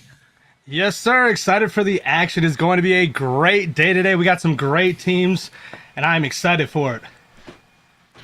So when you look at both of these teams coming in, you have Hocking College Gold being 2-0 and Michigan Esports D at 1-2. Hocking College bringing in a couple of hot players. You have Just Mo, you have the real Logan, and you have Grimjo. That is a name I have seen before. We got 2 sophomores and a freshman, so a fairly young squad in the age standing. Yeah, definitely having a little bit younger, a little bit more inexperienced team could, it could be a factor, but honestly, I don't think it's going to be. I think at this point, they put it together pretty well. Being 3-0, having 9 games taken already, and only dropping 3 losses right now, they are definitely going to be a force to be reckoned with in this matchup. Certainly so, and I have to put a pin in that one. It's Grimjow like cow. But switching over to Michigan Esports D, they're 1-2 and trying to find their way back to 500 mark. You have RCS, you have Fate X World, and then you have Genja tabbing in a junior, a freshman, and a senior. So a wide spread of ages, a plethora, a smorgasbord, if you'd be so inclined. Yeah, it looks like a pretty good set of players right now. A little bit more experience, it looks like. Maybe that can help them get it together and put together the pieces to be able to take down this Hocking College Gold team, but we will have to see when the matchup happens. Well, it's just mightily important because their only win right now, coming off of a forfeit and having only 2 wins in the series marks, it is up to the Wolverines, this Esports D squad, to find their mark. And what better time to do it than week 4 and on stream? You just need to find a little bit of something. Maybe a big play, maybe a pass, a shot, a defensive stand, something to build that momentum on. And it can not only turn a series around, but it can turn possibly a season around when you're sitting under 500. Absolutely. Let's get ready for this action. It is going to be an amazing matchup, and I know I am excited. This is my first day casting for the NECC, but it is going to be one of many to come. Well, 5 minutes on the clock, 6 cars on the field, and it's all about who can find the woodwork first. And early pressure here from the Wolverines in this orange color. Hocking College Gold in the blue. Don't let the names fool you. The Wolverines are out in the blues. They're taking an early shot, but it goes off of the crossbar. Quickly put back down. Jinja off the sidewall here. Slow control, wants to find it, but immediately shut down by Grimjow. It's up to RCS into the corner again. It sneaks behind Grimjow, and now another pass midfield, but a lot of trading of possession. No real control as Mo off to the right. Michigan's doing a great job trying to keep the pressure on them. Hocking College trying to find an opportunity here, trying to poke it back into their zone. But right now, Michigan going to take an opportunity, try to pass it to Jinja, and it gets blocked right there at the corner. Grinjow trying to find the ball here, kind of losing it on the wall. The real Logan pass it up to Just Mo, getting it downfield. But Jinja kicks it away. Just Mo finds the angle and knocks it down for the goal. Just Mo with a nice shot. Only 1 minute off the clock. Hocking College Gold up 1-0. Jinja caught a little bit too overzealous on the backboard, and RCS finding the back of his own net. Not exactly the start you want if you're a Wolverines fan, but Hocking College Gold up by 1 and back on the kickoff. RCS taking it out of the corner, pushing it down towards Jinja. Jinja gonna pass it back, or nope, gonna grab hold and shoot it downfield. Grinjow staying in the area. Fate World trying to set up his teammate, but gets pushed away by Hocking College Gold. Right now, the Wolverines still posturing on this offensive side. Mo looking for a clear, just trying to break this siege. He gets it over 2 now, but RCS quick to shut it down. Another 50 coming out from Grimjow. The ball rolling into the corner. Jinja needs to stay on top of it here. A dangerous push as he puts it right on the nose of these Hocking College players. Just Mo midfield. He's got a bump from a teammate. That's going to be a near post play. It's walking the dog home. 2v2, and it's 2 goals. And just like that, Hocking College goes up 1 more in this matchup, 2-0 with 3:22 on the mark. quick start here from Hocking College. Gold up a pair as it's only a minute and almost 40 off of the clock. And the Wolverines kind of reeling right now. They just need to find something to hold on to as another dunk coming through. That's going to be something dangerous. Jinja looking for a pass. RCS has the redirect, but not a lot on it, so it's up to Grimjow to reset. Hocking College posturing aggressively here, but backing off as that is the only player pushing towards his offensive third. Just Mo taking it right at the 50. Gonna push it up, trying to do something fancy, but RCS gets right in their face. Grinjow getting the reset, trying for the double tap, does not work. The real Logan also trying to get a reset, did not work either. Just Mo trying to kick it in front of goal, gets a good demo there. Grimjow, but he can't find the touch at midfield. It opens back the other way, but RCS opting to trade possessions. My hand is on my heads, but the ball is on Mo's car. A pass attempt, but no one is there to find it. So the ball slowing back down in this corner once again, and the Wolverines pinned in on the defensive third. A rule one. No, Jinja breaks it. Shame on you, and shame on your not actual family. But come on, Jinja, you have to respect the rule one. The Octane and the Finnick collide as a shot attempt comes on, but again, Just Mo is just left. Nice little kick back towards the midfield. Fate World gonna grab hold, trying to find something here. Loses it on the wall there. Just Mo regaining possession. Trying to get up to get a set for his teammate. Trying to get it away from their side of the goal. All resting at midfield, an awkward spot as a big 50 comes out. And again, the Hawks standing on top of this, in control of the possession. They have a lead. They're in control of the game. And right now, they've been in control of the boost, JTV. They're making aggressive rotations. That's the first time I think Real Logan's overstepped for anything. That X-Devil waiting at midfield just needs to find a touch. Grimjow looks for the far post, but RCS slamming what seemed to be an open door shut. Now it's a near post play. Justmo wants to get to it and does. And so the Wolverines quick to answer, but are shut down as well. Both teams trading blows, neither landing. Now it's up to Grimjow. He can't find the touch, but it's still going in. Okay, Justmo.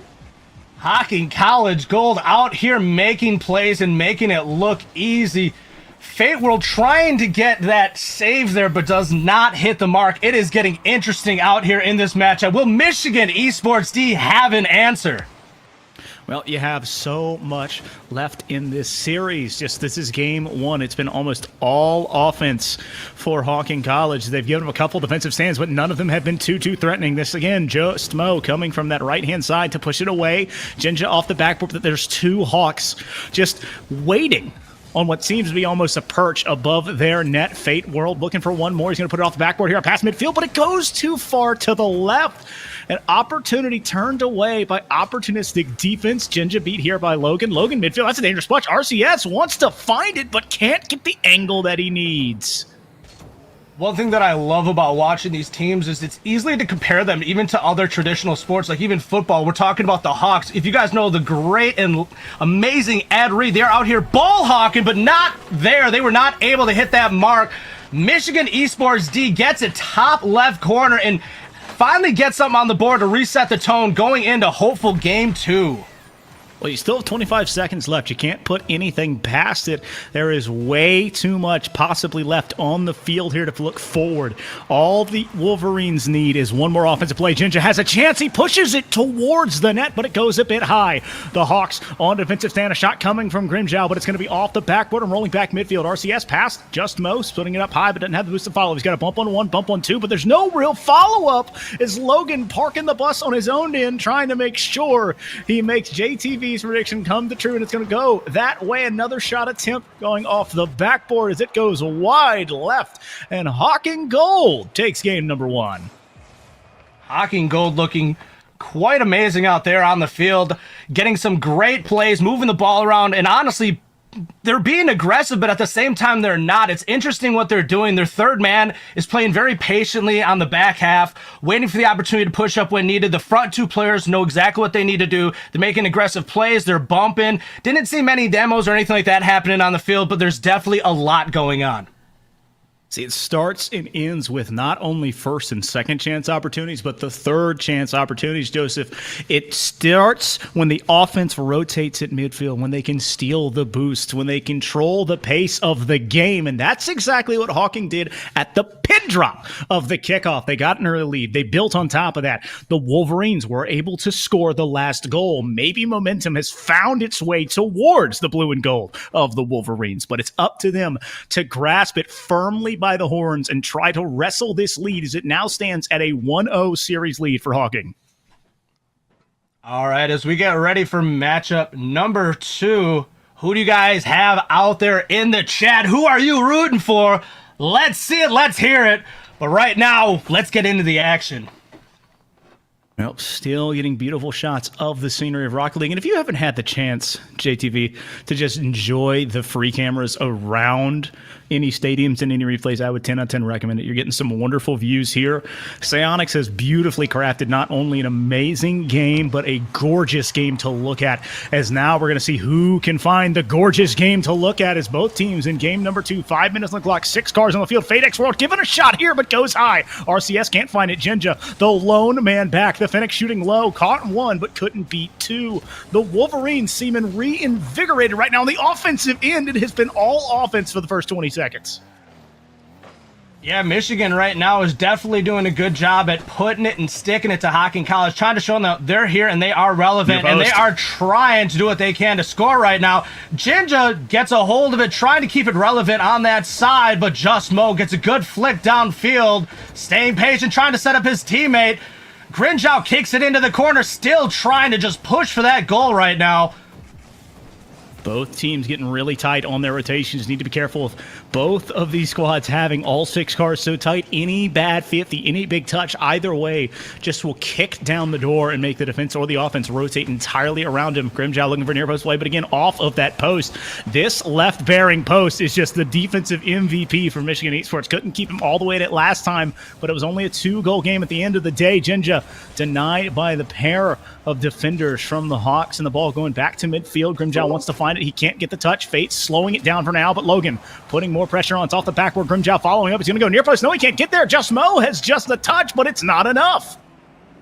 You know, you can only have so many tries in front of the goal before it's finally just not going to go in anymore. You guys got to make sure you're hitting that mark if you want to try to win what a shot. Oh my goodness. Finding that angle and kicks it in for the goal. What a beautiful shot. There is literally 3 defenders this ball sneaks past. 2 on the initial pass and the 3rd on the shot. RCS looking like a quarterback, dropping a dime, and it is signed, sealed, and delivered as Michigan Wolverines take a 1-0 lead. Oh no, that's an own goal. That's an own goal. Grimjow takes full advantage. That is rough. Unfortunate on that one. Just pandemonium here. RCS probably riding that high, but a bit too excited as it comes off of that octane and goes back towards his net, and the lead that the Wolverines worked so hard to get. The Hawks optimistic. Very just, we'll win the kickoff, and yeah, I guess it'll go in. And now it's a 1-1 game, and as a wise man once said, we take those.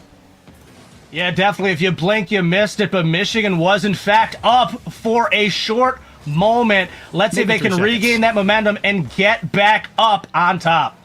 Just Mo into the corner once again, another pass midfield. Logan wanting to get to it, but a miscommunication as that was just kept on by that one Hawks player. You have to be careful when you have 2 players in the same spots on the field. Think of the field not in quarters, not entirely in thirds. You'll hear me talk about thirds, but think of it as in a tic-tac-toe board.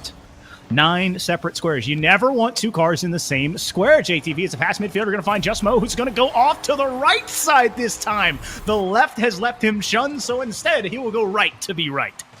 Definitely, and I couldn't agree with you anymore on talking about the checkerboard kind of theory and looking at the different slots and trying to really allocate yourself on the field. I'm a coordinator for an esports program myself, and I work with young students all the time, and we try to push that theory on them all the time. Understand your zones. Make sure you're not in other people's space. Make sure you're moving around the field and getting the ball where it needs to go. If you're in the same spot as somebody else, that's more zones that the other team will be able to move the ball around to and make things happen.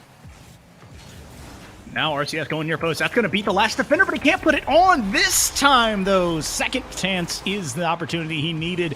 And so winning one, Jinja beating it there, and a great call-off from RCS, who survives the contact. Go off, King. RCS had to come back from that goal he actually knocked in earlier. He said, give me vengeance. I need it. I want to be back on top. They are so close. Giving it 1-2 punches in this one. It is neck and neck. Well, RCS has the illustrious stat line of being in 100% of the goals scored in this game. And so hats off to the Wolverine player. It's just not exactly what you want to see, as Fate has control here. He's going to be looking for his team, and he's got one running down the middle field and operating to back off. The slow roller off the back where it comes just a bit far out, and Justmo having to awkwardly adjust in the air. Once again, a shot out midfield being turned away. Jinja soft touch, and that's all up to Grimjow. He can't get it down in a timely fashion, but a great play from his teammate cutting in front of it to get it away for now. The Wolverines offensively posturing once again. A soft touch from Jinja is going to put more pressure on RCS. Dunking, but going high. Yes, this Hocking College team is doing a great job staying patient in goal. Michigan Esports D is getting really close to knocking it in a few times, but unfortunately Hocking College is not allowing them much space. They're not allowing them many opportunities. Oh, that one had me. I thought they knocked it in. Unfortunately, they did not. Fate World grabbing it and trying to do something off the wall here. Now an opportunity once again from Jinjin, but he can't find the read. Not Ghost, I'm sorry, the real Logan touched by his own teammate, so it turns it all around. Discombobulation for both teams as it's just kind of reconfiguring and resetting the offensive defensive settings here with a minute left to be played. A pass midfield is going to open up the door. Jinja just needs to get there and does. Signing off on that one, and the Wolverines once again out in front. RCS doing a great job setting up Jinja for that 5 for goal. 5. You know, being a part of every single goal opportunity. This is beautiful. RCS is a little bit of everywhere at once. He is 4 parallel universes ahead of us all, simply playing chess while everyone else on the pitch is playing checkers. Now RCS putting it back midfield. Grimjow, big time clear out to midfield, but great shot by Fate World. That red octane stifling that touch. The ball rolling in the corner once again. A pass hit midfield. Justmo has control, and he now have to wonder. The Hawks, they've been in control all game. They've been in the driver's seat, but this game they've been forced into their own defensive half. Justmo needs to find a double tap here. It's going to come off the tires, but comes off the backboard instead. Grimjow a little bit too overzealous. Jinja putting another one on. Fate World wants to follow it up. No communication means no goal, and so what could have been a 2-goal lead now goes back the other way. A big time 50 slows it back down, and now the Wolverines need to survive for 10 more seconds. I'd be lying if I didn't tell you I was literally holding my breath for like the last 30 seconds. This has been a crazy matchup. Michigan Esports D doing a great job holding on right now. 1 second, 0 seconds. What is going to happen here? Grimjow kicks it to the corner, and it is a dead ball. Michigan Esports D coming home with that victory in match number 2. The Hawks had the offensive opportunity at the end. They had a pass midfield. They had a demo, but unfortunately, in the setup of the demo, the shot got taken directly at the demo taker. That pushed it off the backboard and unfortunately throws that offensive setup away. And so the Wolverines strike first, then unfortunately hurt themselves in confusion, and then find a way to get back, JTV, and etch out after it was panic in front of the net, and it's a 3-2 win to tie it up 1 apiece, and so we're basically back where we started. I'm just at this point kind of in awe of what RCS was able to do last game.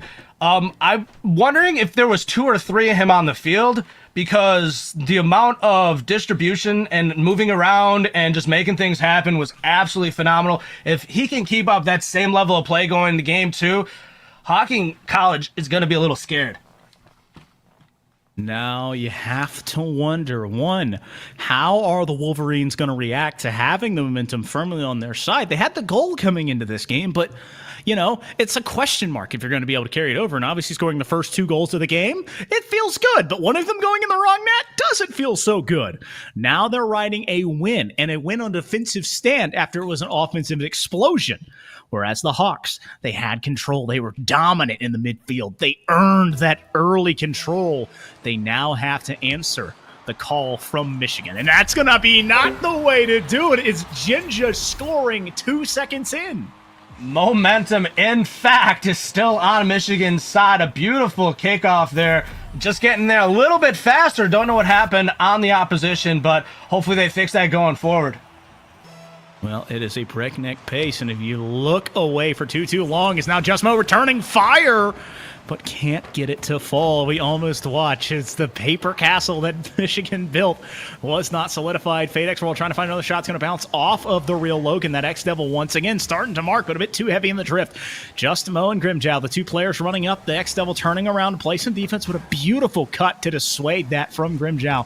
No real boost in that Octane. It's all up to Justmo, who survives the contact. He's got to flip up in the air. He's still on top of this ball. FadeX World, the last man back, is RCS deciding to cut through instead.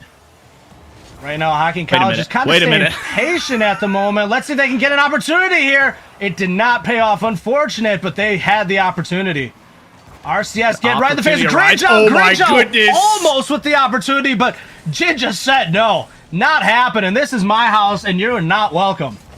The Ginger buff seems to be real as he has come alive in the past two games, offensively putting on a show and defensively doing enough to stay in front, as that was certainly seen to be one, as that was saved at the last second. Justmo putting it out midfield and a quick turnaround as that ball's bouncing dangerously. Logan can't get there. Grimjow going to the near post. I like the shot. I love the angle, but I don't like the finish as it comes out of the net. It's going to be another shot, and again he goes high. His hands must be on his head. That is two in a row. But it's still okay. Hocking still in control. The Hawks wanting one more touch and turned away by RCS. Grimjow can't get there. There's now nobody home, but he's got so much boost in the ball back on that Octane that's rolling midfield. All I know is right now is these players are getting these subtle misses around the field. It's almost like it's, jumping jacks on the field a little bit. They need to get it together and make sure that they're getting their hits down, being a little bit more patient on their approaches. They're getting super aggressive on the field, and it's not necessarily paying off. Getting, a little over-anticipated. They need to make sure that they find their rhythm and they don't just push into every single opportunity. A very wise teammate of mine, and this is something you have to take with a grain of salt, JTV, because it came from a solo queue teammate. Stop trying to hit the ball and hit the ball. And that has been one of the truest phrases I think I've ever seen. Is Grimjow stopping trying the shot and instead putting it on. That time having to be saved. And you see the Wolverines still just lasting on this defense. They are bending but not breaking. And Jin just seeing the break in the defense, making it 2-0. Ginger must have had a big bowl of Wheaties before this matchup. They are definitely woken up and making things happen. We saw a little bit of momentum coming from the last game, but they've definitely taken over in this matchup. And they said RCS could have 100% of goals, and being involved with it from the last game, but goal participation for this game is going to be mine.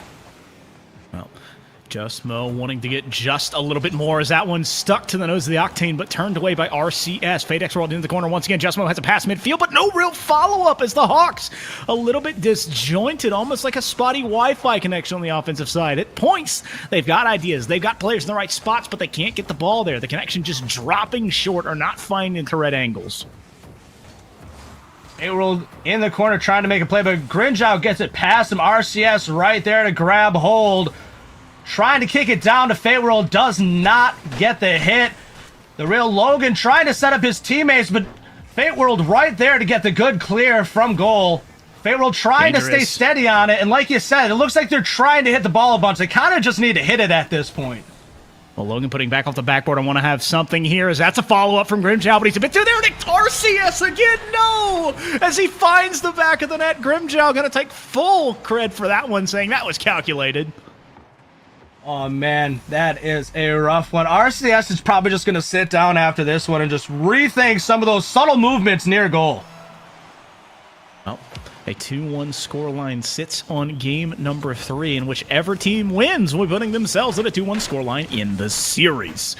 Hocking College Gold, it was all offense all of the first game, and after then they have lost that semblance of midfield control. They've been unable to find that pressure, that presence that they built as RCS putting another shot on, a bump coming out as Grimjow is thrown from his end. Justmo has the Octane, gets under one, but Jinja quickly to shut that back down. FadeX World waiting for a pass midfield, needs to get one more off the backboard, and Grimjow with an absolute denial, putting it all the way back on the Wolverines' half. RCS up top trying to do something fancy here. Loses it, but Fate World right there to grab hold. Doesn't have much in the tank. No boost. Kicks it across. Jinja's there, but doesn't have a good play on it. RCS is going to make a play, though. Stops it at the 50. Jinja grabs hold, tries to kick it. Downfield. RCS right there. RCS. and knocks it in for the goal. Beautiful play there by Michigan Esports D. Let's do a quick count. Just Mo is 1. You see Real Logan's 2. Then you see the 3rd diving blue car. That is math, and Rocket League kind of Serpo means 3 cars on one side of the line means no one else is back. And the Wolverines, I feel like we're watching almost like an amorphous blob. They were all defense game 1. They've been almost all offense in game 2. This game has been a defensive game for them. It's just been counterattacks, as this time Grimjow not letting the Wolverines rest on their laurels.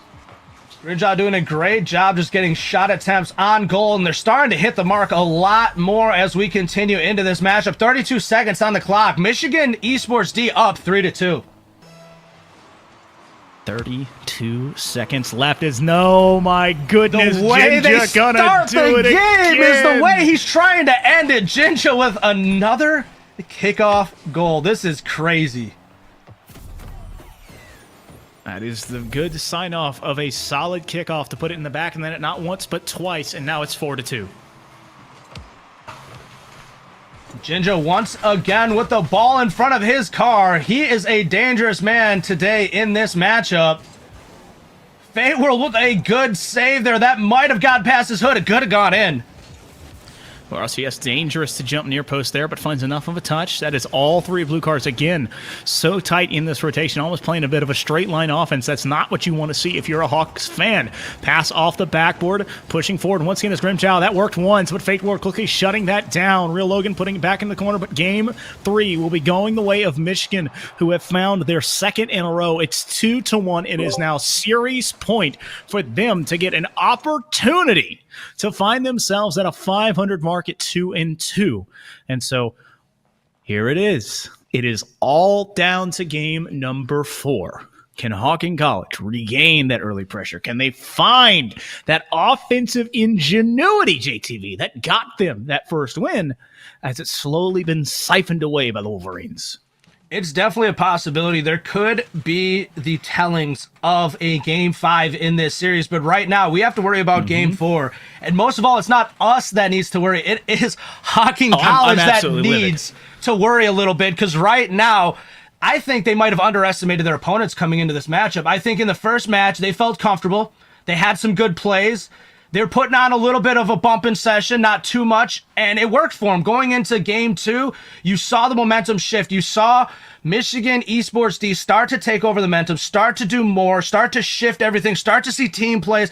There's so much happening right now for Michigan Esports D, and Hocking College needs to find a way to cut it down and slow it down as much as they can, because right now, Michigan Esports D could be walking away with this one after game 4, but we will have to see. I think I have to kind of disagree with you a little bit. I don't think slowing down the pace is the idea. I think spreading out the game needs to be an idea for both of these teams, mind you, because all 6 of the cars are so tight on the field. When you have no passing lanes, when you have nothing, it becomes a 50-dependent game. And that lends itself to the law of statistics. It will always equal out in the end, and it might not get Michigan in this series, but it'll get you in the end if you don't have enough in the tank on these 50s. But a pass midfield from Just Mo quickly shut back down. This is that spread out on the defensive side. You see these Wolverines starting to get back to the what I call the pinnacle of Rocket League, the trifecta, the literal triangle, offense and defense of that rotation. Just Mo gonna get a nice shot on goal, and in for Hocking College goal. They are now up 1-0, 31 seconds off the clock. That is the angle to put it through. Looking near post as you see someone out of net and a far post defender getting it just up and over that defender, making the goalie second guess whether or not it's going to get touched. And RCS, a little bit quick to that one as Logan was on kickoff duty. Just Mo putting it up high, trying to find Grimjow. Grimjow looking for that one, but can't get to it. Grimjow doing a great job trying to get around the field and make big plays for Hocking College, but right now, they just need to continue to hold on to this momentum shift that they are trying to put in place right now. They are up 1-0 right now, and they need to just keep on giving it to Michigan Esports D and being continuously relentless as we go on. Ninja. Talk about being relentless. That's going to be once again another one that Michigan's going to be wanting back, especially being down in this game. That was a near post play open. Grimjow staying on top of it here, but lost control and losing possession is now it's a Fate X world. Looking to make something happen with all the world being his oyster. It's got a bunch of time, got the boost, has the ball as the defense resting on their laurels. Again, holding on to this very slim 1-goal lead. RCS has a flip. I'm going to save that touch. He's got to pass to Jinja, and that has been their striker. Shut down by Just Mo. Just Mo having just a bit in the tank past midfield. Once again, Grimjow going far post, and that has been the moniker of success. The Hawks right to left, left to right, far post shots. They are doing a great job moving the ball around and finally finding their teammates in this match number 4, similar to what we saw in game 1. And if they can continue with this type of mentality, it will show through and through as we continue this match. That's going to bounce off of the backboard. Grimjow's there. He's going to win. Ninja's not ready for it. Not Ninja, but Jinja not ready for it. Is that near post play? It is so difficult to read if you're on ball cam because it's basically looking straight up as if you're in a movie theater. Grimjow doing a great job for the Hocking College Gold right now, making sure that his team is finding the rhythm again and making some big plays, putting them up 3-0 against Michigan Esports D. And that's going to be another one, Grimjow trying to find the net, and that's going to be right in the meat and potatoes of it. You know what? I'm taking the hat off. I'm taking the hat off because that's a hat trick, baby. Let's go, Grimjow. That's Rocket League. Another big touch, another big goal, and 4 on the board, and we're not even 120 seconds in. The sleeping giant has been awoken. Grimjow wanting to put more onto that NECC resume after a season last year that, you know, some do remember, some don't. I just want to see him continue to carry it forward, and I was wondering what he could do in this series, but it's now all up to Fate X World, who's instead put away an X on that shot. Not on the attempt here is Ninja once again off of the side post. It has just been relentless against this poor Michigan team.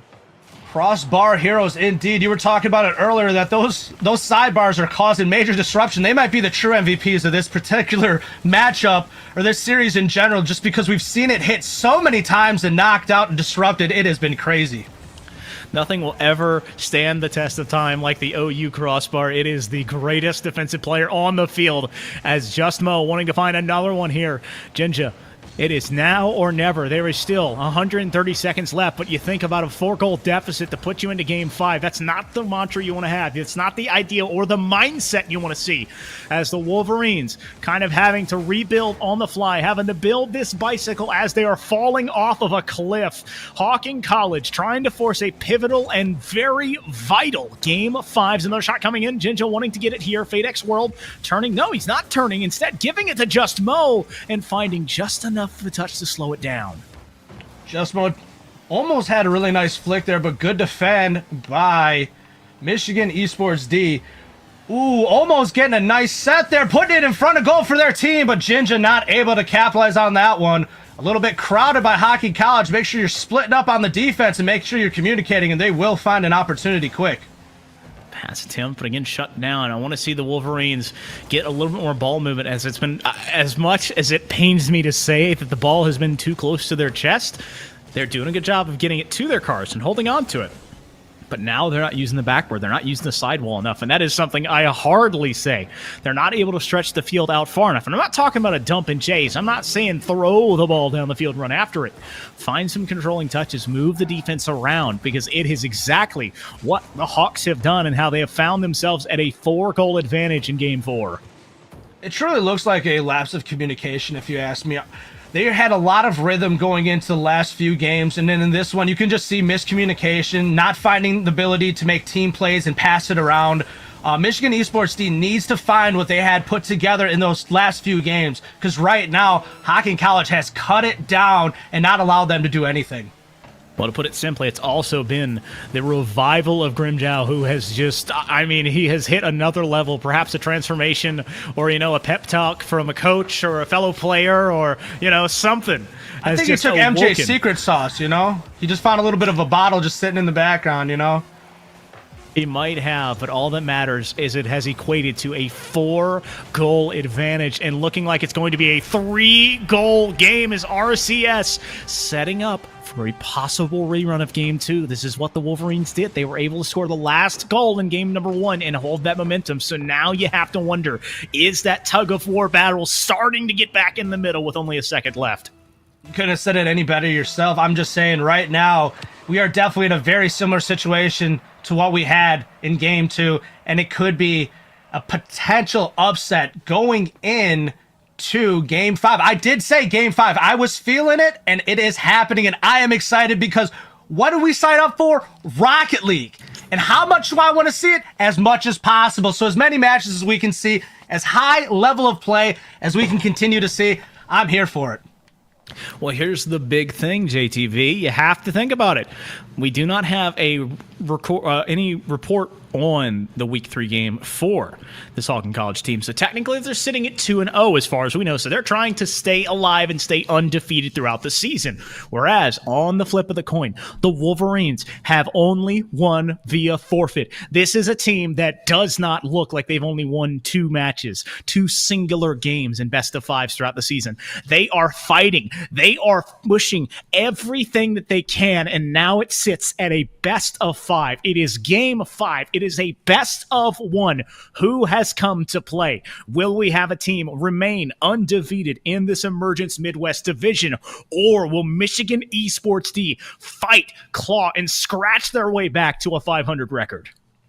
Definitely, and this is what we love about Rocket League, is it's a flip of a coin at any moment, on any day. Any individual player can step up and make the mark, and as we've seen today, many players have done that on various different games, and let's see if it continues going into Game 5.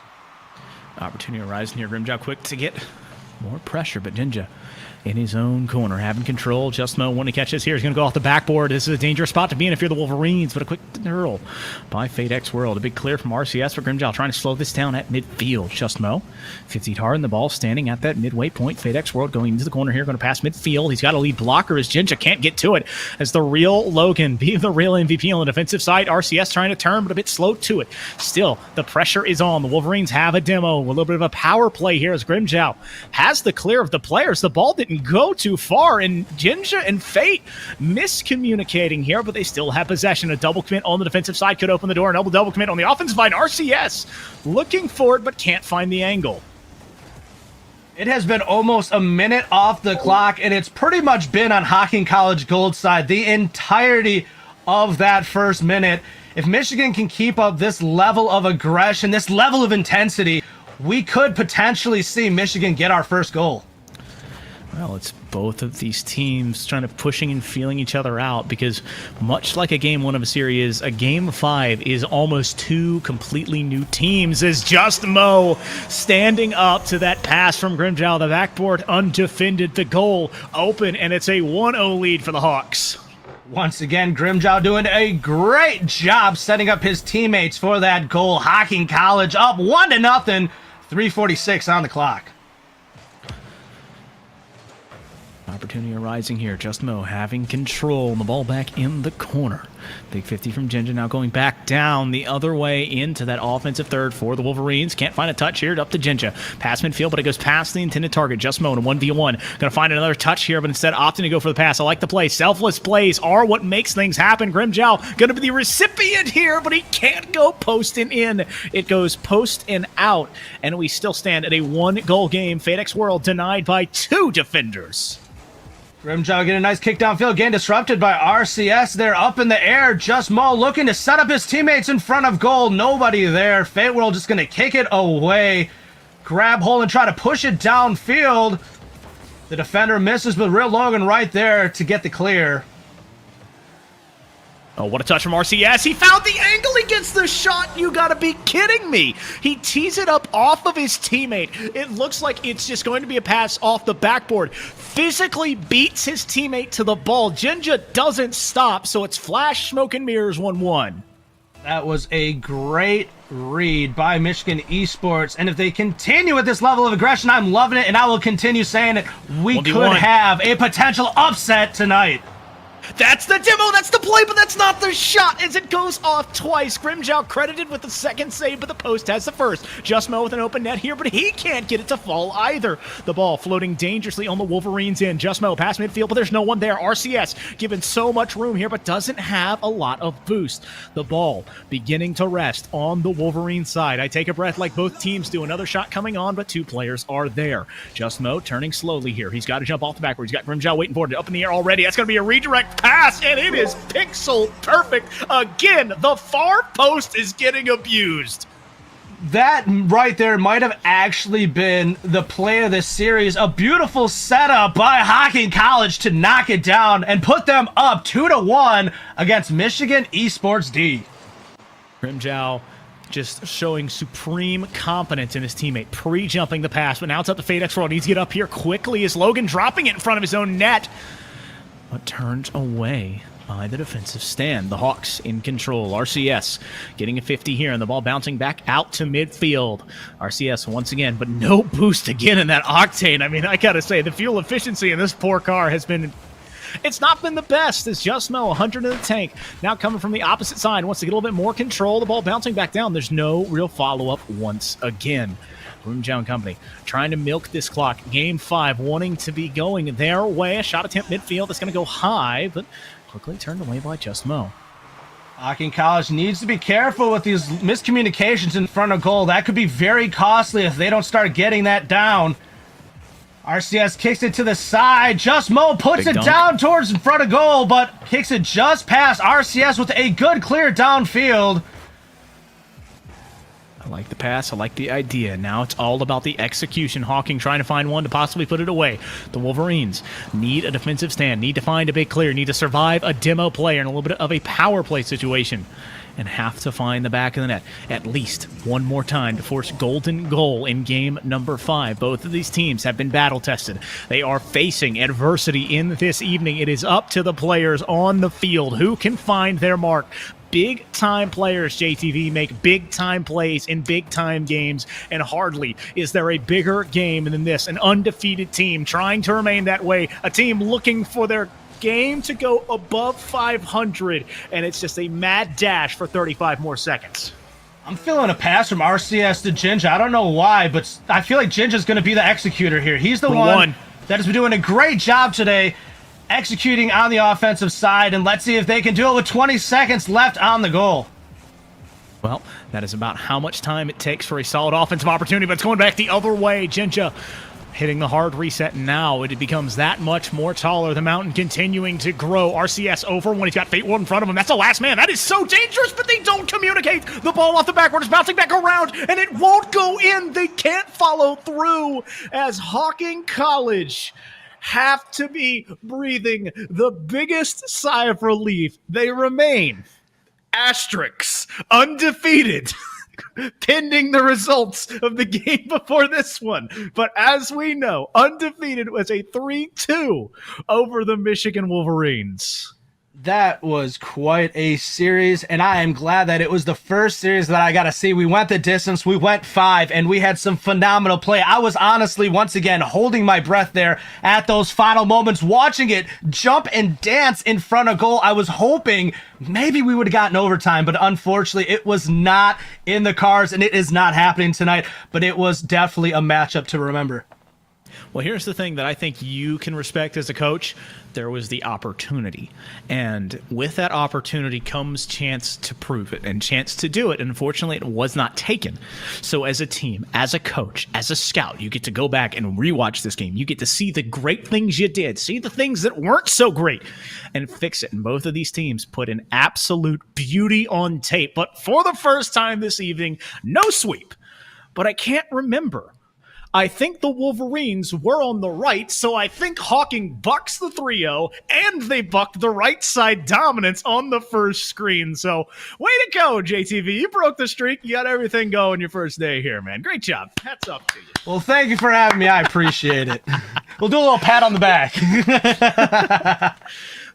And well, thank you for joining us here, but don't go anywhere. We've got more Rocket League coming up in a bit. We're going to take a short break, get some water, get rehydrated, and get ready for more, because this is NECC and this is week 4. We'll be right back.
Ladies and gentlemen, welcome back to Week 4 NECC Rocket League action. My name is still Foof, joined in the booth by a new and great friend beside me. Man, it has been too long since we've been in the booth, Tugboat. I got FBI Tugboat in here. And if you were a very just kind of viewing viewer, you would have noticed the schedule has changed. Besides, we got 3 new games on the docket for the 8, 9, and 10 o'clock slots. Tugboat, we got some exciting Rocket League coming.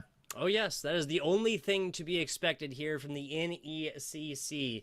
I'm fully with it. It's on a Friday, right? Let's get it going. Some hot and spicy Rocket League before the weekend, right? Before the weekend, because Friday. Oh yeah. I know this is like a controversial statement, but Friday isn't the weekend. Saturday and Sunday. That's the weekend. Friday You night, watch your mouth. Maybe, and I guess it is like 8 o'clock Eastern Standard, right? Over there right now. I'm out here in Las Vegas in the Pacific time, so 5 p.m. That's not even nighttime yet. It's not even the weekend yet. You people just got off of work 6 minutes ago, all right? Let's calm down.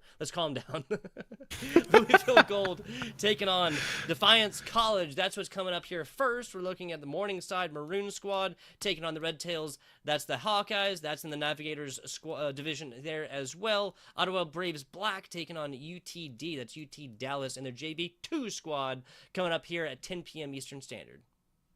Got to say, how big docket lined up for us here. And my favorite thing is we only have one team that has an undefeated versus a team that is without a winner, and that'll be in the second one. And all of those are fun to watch in their own parts. But we're waiting on an update for Louisville Gold's Week 2 game, as we currently have them sitting at 0-2, having lost 0-3 to Midway and 1-3 to BU. Whereas Defiance, they are 2-1, riding high after a 3-1 and a 3-0 win. Back-to-back wins coming into this one, and now hoping to do it on stream. But looking at the team that Louisville brings in, you've got Fancy Cow Udders, you've got Bradish and Cool Halo bringing it in. And, Cool Halo would not commit to telling me a series prediction, so I am disappointed in that. But it's okay. I forgive him. Hate to see it. You might forgive him. I shan't. Maybe at the end of the broadcast. But yes, off the relatively record. Young squad, right? What's that? I said off the record, we'll forgive him. Off the record, yes, exactly. No official. But yes, a relatively younger squad, and I'm talking age right here. Freshman, all the way through here from Fancy Young Cow Bucks. Udders. It's going to be hard. It's going to be hard to top that name, Fancy Cow Udders. I think it's about as PG-13 as we can get on this cast, to be honest with you. Bradish and Cool Halo 1. This is the University of Louisville Gold Squad. Let's take a look at your Defiance College squad. It's the Yellow Jackets here coming in. You've got the Yellow Jackets riding that 2-game win streak, 3-0 and 3-1. I mean, this is exactly what you want to do. You've got Kicked, you've got IQ, and you've got P-Shamam. And I got to say, junior, a graduate student, and a freshman. It is a plethora of different ages. You've got some age, you've got some experience, and you've got the youth to bring the energy perhaps to this squad. So maybe that's what they're riding with that 2-0 win, or 2-0 series. As somebody, past the 30-year mark in esports, I want to say that this older squad, it's about the experience, right? It's about the knowledge, about the age and the wisdom that comes along with it, not this like a young fine buck wine squad over here with the Louisville Gold. Yes, but even a graduate student here involved as IQ4U, arguably literally just 4 letters together, given that QUEUE. U-E-U-E, I said that right. Is the last 4 letters there not necessarily not really necessary at all. Just use letter Q. Unfortunately, that is not linguistically appeasing within the great English language. I think it's visually pleasing. But, the most visually pleasing thing is, again, I'm going to gush always and forever about these wonderful scenescapes that we get the chance to look through as we're getting things set up behind us. I love Rocket League, FBI. I love the scene. Psionics is just, man, it's just awesome. Yeah, a little Cloud City action coming in here. Yeah, almost reminiscent of, was it Coruscant from Star Wars? I'm a fake fan, as you can tell. I'm a fake fan. Bishmams. What is B-S-H-M-A-M-S? It's Bishmam? B-Shamam. Bishmam. Okay, Bishmam. Excuse me. IQ for you coming up on the defensive look as Cool Halo for 1 puts this up, but easily blocked away from Kiko? Kaiko? Kiko? Kicked. Kicked. Oh, that's a D. I thought that was yes. Excuse me. It's all good. It's all good. You know, it's getting adjusted to the V-Mix and having the Defiance. You know, it's kind of nice to have the Yellow Jackets on the orange side. They're not rocking all yellow, but, you know, just, I can almost just imagine them buzzing around as that's going to be a shot coming on, seeing the open net. And Bishamam already finding the back of that within 40 seconds. Nicely done. Early strike it has been. Bleeding right now is the University of Louisville Gold a little bit earlier. Not done for, not down and out, but on their way there. Fancy Cow Udders and the rest of the University of Louisville Gold squad has their work cut out for them.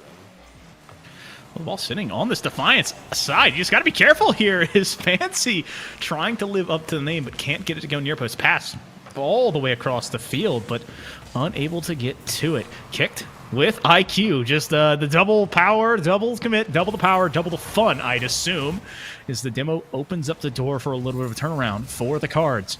More pressure, pushing it back to midfield. Kick, trying to get over one, but a quick shutdown by Dark Ninja. IQ and Ishmael ready to make that one play. So a bit of trade of possessions, almost, you know, like a tennis match on this right-hand side.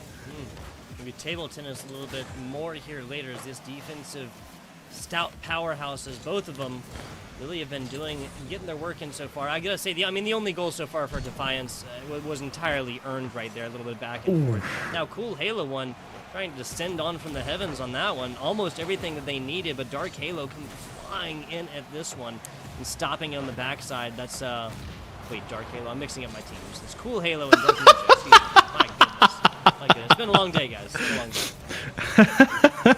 It's all good. Like as now the ball rests later or something like that, you know.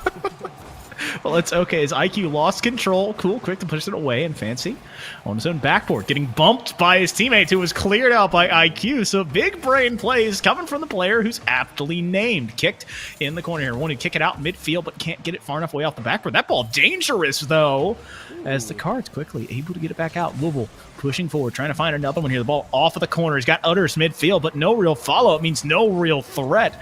And so Defiance just kind of holding on to this 1-goal lead right now as the ball, just all the fakes trying to open the door there. Interesting stuff, yeah. Unfortunately, that lock is still going to stay tight, bolted, kicked, almost doing everything they needed to get a hand, or maybe a foot, I should say, on that one.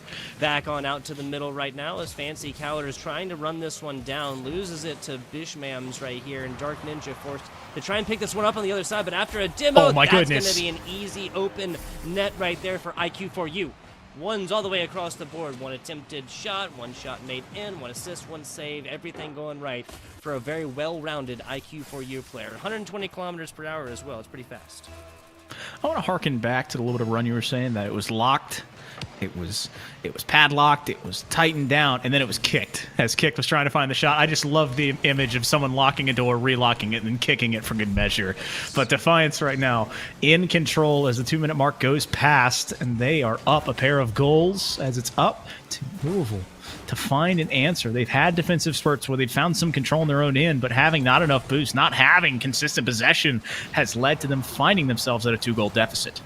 Demos now being used from this University of Louisville squad, but it ain't gonna be enough. Just inside 100 seconds left as Kicked picks this one up perfectly from the outside.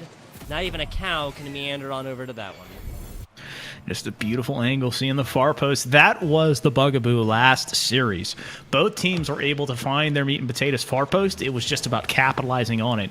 And Defiance already striking early. The Yellow Jackets out in effect. 3 goals now on the scorecard for them as that ball was just awkwardly dropped back down. It's up to Bishamam, getting it all the way back to midfield. A follow-up here, but Cool Halo quickly to shut that back down. And I got to shout him out, you know, rocking the NASCAR.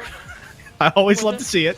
With it, I mean, the partnerships, associations, right, within the great game of Rocket League are rivaled by maybe Fortnite, and even then, I think that some of the Fortnite stuff is a little hammy at this point. And obviously tuned, disclaimer, obviously tuned, not for this gamer anymore, but perhaps gamers a few years younger. So I understand I'm not target demographic anymore here, people.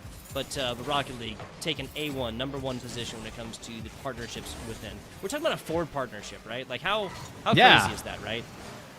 I think the only thing that could even try and match that FBI would be the Twitter memes for Super Smash Brothers when they were revealing characters. That is the only thing that could possibly match up as IQ, given so much space. Cool Halo can get to it, getting a Halo over top of the ball for a save, but the save won't mean too much when you're down 3 goals. That's fair. 20 seconds left right here. Oh. Another one to go.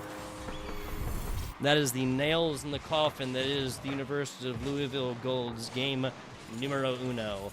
It is physically possible. It is also not going to happen to get... It is physically possible to get 4 goals in 19 seconds. It is not going to happen, though. I will bet my bottom dollar plus some. Well, it is continuing to get slower and slower away. So, yes, you had already gotten that as 19 seconds is no longer on the clock. Kicked. Going to have control here. Opting to go for a near-post play. Utter shutting that down. Could say it was utterly pushed away as Bishamam off the backboard. Past midfield, looking for IQ and quickly turn back down the ball. Just needing to touch the ground as Kicked has more pressure on. But it's going to be a 4-0. I'm going to put an asterisk beside it. Yes, 4-0 for Defiance in Game 1. And stop there for a second. No, I hear you. I hear you. Could have been 1-4. Could have been 5-0. The result being the same. And this is a classic, really boring thing for a caster to say. I know, guys. I know. But this scoreline does not belie just how kind of close this should have been. There was plenty of opportunities from both sides right here, from the University of Louisville Gold squad, to come forth and really put this game to not the full donut. Right, not the full 0. Yeah, that is never a good feeling within a game number 1 to come forth and spend 5 whole minutes just whiffing constantly or getting your shots blocked away. That will not be the situation we find ourselves in. If I'm picking horses, I'm making predictions here, I'm laying lines or whatever here. I'm just saying Louisville Gold will not be shut out in a game number 2. It might be even like a wider scoreline. It might be like 6-1 or something like this. But Louisville Gold, they're not going to get shut out. Too many opportunities here for them to go forth and make a goal for this to happen again, for them to get shut out again. I think it is the dangerous game of falling down once you don't score in the first one. Game 2 is so much more difficult because you're going to be still looking for that first goal, and you might overstep, you might over-rotate, you might double commit more often. And so if you're Louisville Gold, you have to mentally reset in a lot of ways. You found some things that might have worked in some ways and others that didn't. You have to adjust because Defiance... It's all systems go. Their engine is revving, and those Yellow Jackets are flying around. They're not only playing defense, but they're on the attack, and right now are resting on a 1-0 series lead. Yeah, entirely fair. And it was definitely an earned game. No wonkiness, no own goal type situations within that one right there. Looking at this, we saw a first score at, I think it was 25 or 28 seconds in the last time? Something like that.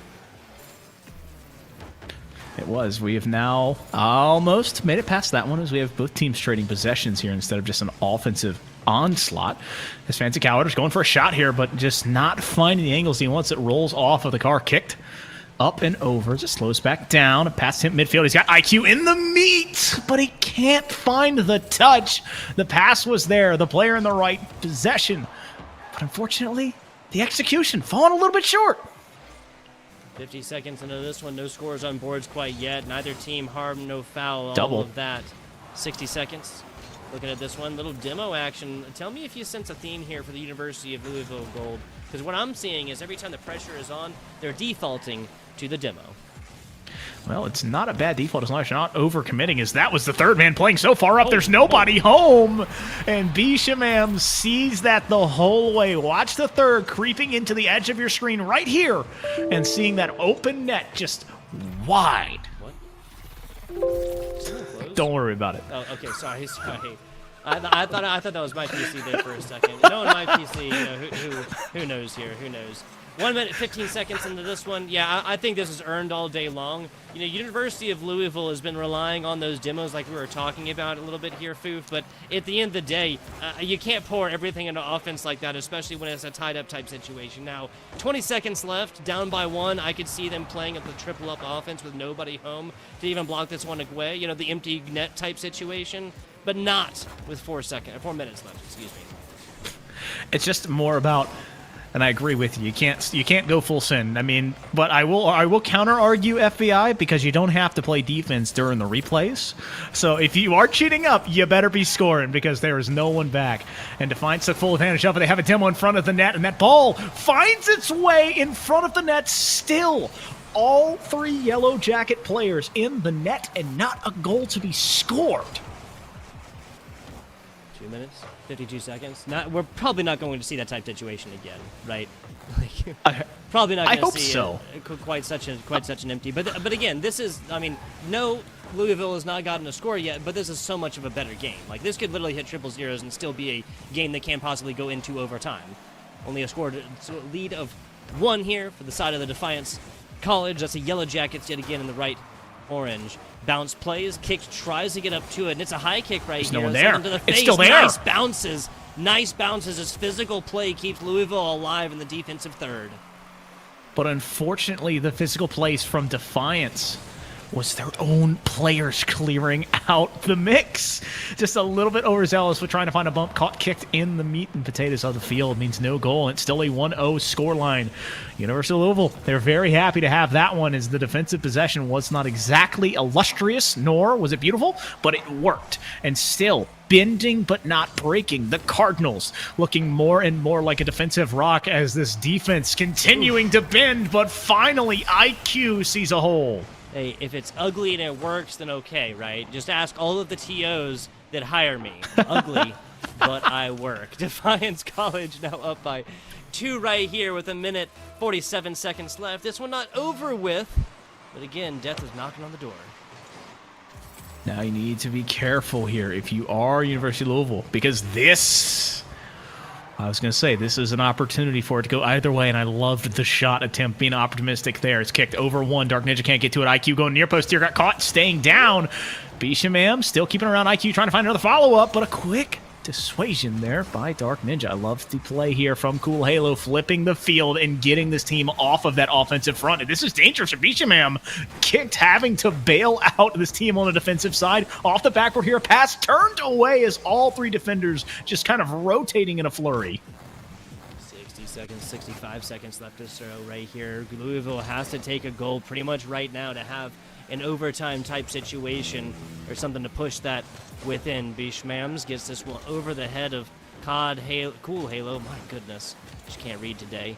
Dark Ninja foists this one left side, kick right back to the middle. Fancy Cow is the last line of defense, and that line raises up, does their best brick wall impression, and the defense does continue on. No scores on board. Oh, there's no one near post. Okay. What happened? Break this one down. So, the ball gets pushed off of Cool Halo. Dark can't find it, so all 3 players have an opportunity. And when you see double commits with that near post, I was like, it's getting stuff off the post. They're going to miss it, and it's not going to go in. But Defiance, they survive what could have been ineptitude, and they make it a 3-goal game. Yeah, and this is just more slowly. Like, it was 0-4 last time. Eventually, Louisville fully pulled a goalie in their attempts to score thrice. They might even find a 4th right here, and they do. So the scoreline finishes the exact same here, Foof, but at the end of the day, this was, throughout the entirety, a much, much closer game than our game number 1. And I can admit when I was wrong. I am man enough to admit when I was wrong. I thought Louisville would have been able to do it in game number 2, but we're staring down the barrel of a 10-minute situation where there's no scoring. It's a drought out here. It's a famine. No donuts. No donuts getting turned into breadsticks here. That is just sad days. It is sad boys hours. As now past midfield trying to find another. As they were trying to make you wrong. They're going to try and get a 5th goal to make you eat your words on a 4-0, but I don't know if they can. IQ going near post. That's going to make its way through. And it's 5-0, one-upping their previous score as Louisville Gold just trying to hold on at the seams. Well, maybe they're trying to keep me right? With 1 second left, University Louisville foists this up, keeps it aloft, and then scores. That'd be a feels good man, but that ain't gonna happen. Yep, it's rounded out 5-0 in game number 2 as Defiance College continues their rout of Louisville Gold. And the Yellow Jackets just storming ahead. 4-0 game 1. 5-0. Do we see 6 goals scored in the next game. I don't know. I honestly don't theme, know because their right? offense, it could be a theme. But here's my thing, FBI. Their offense, it comes in waves. You saw in this one, in game 1, they were right out of the gate and then slowed down. And then we watched as that wave, again, slowing down from game 1, had to take time to pick back up in game 2. So is there going to be a low? Is that going to open the door for Gold to get back in it, to find a couple shots, and maybe get that first and ever so important goal of the series? I'm doubling down here. I'm doubling down. It's going to be Louisville in Game 3, a lot closer, and going to be putting scores on boards. This is the NECC, okay? Fools. Teams don't go through 3 games without put up a single score. And I feel like this is a much safer bet, much safer line to lay. In a Game 3, anticipating a University of Louisville Gold squad that will score here eventually, across the first 10 minutes. That hadn't happening, but in the last 5 minutes, it's just got to, man. It's got to happen eventually. You just have to cross your fingers and hope if you're Louisville Gold, because they've had opportunities, but in those opportunities, you see a Defiance player rotating back, having enough wherewithal, and most importantly, FBI, having enough boost. It has been less of a mechanics game and more of a resource management, almost like an RTS, as Defiance has been in the positions. They've had control of the resources and control of the game almost from the drop of the kickoff. Fancy Cowarders. Hands maybe lost a couple Rocket League games thus far, but winning in the name contest. Still winning. Still winning. Nobody's changed the name, so they've basically given everybody else, all the other 5 players, are good enough in that competition, in the name competition.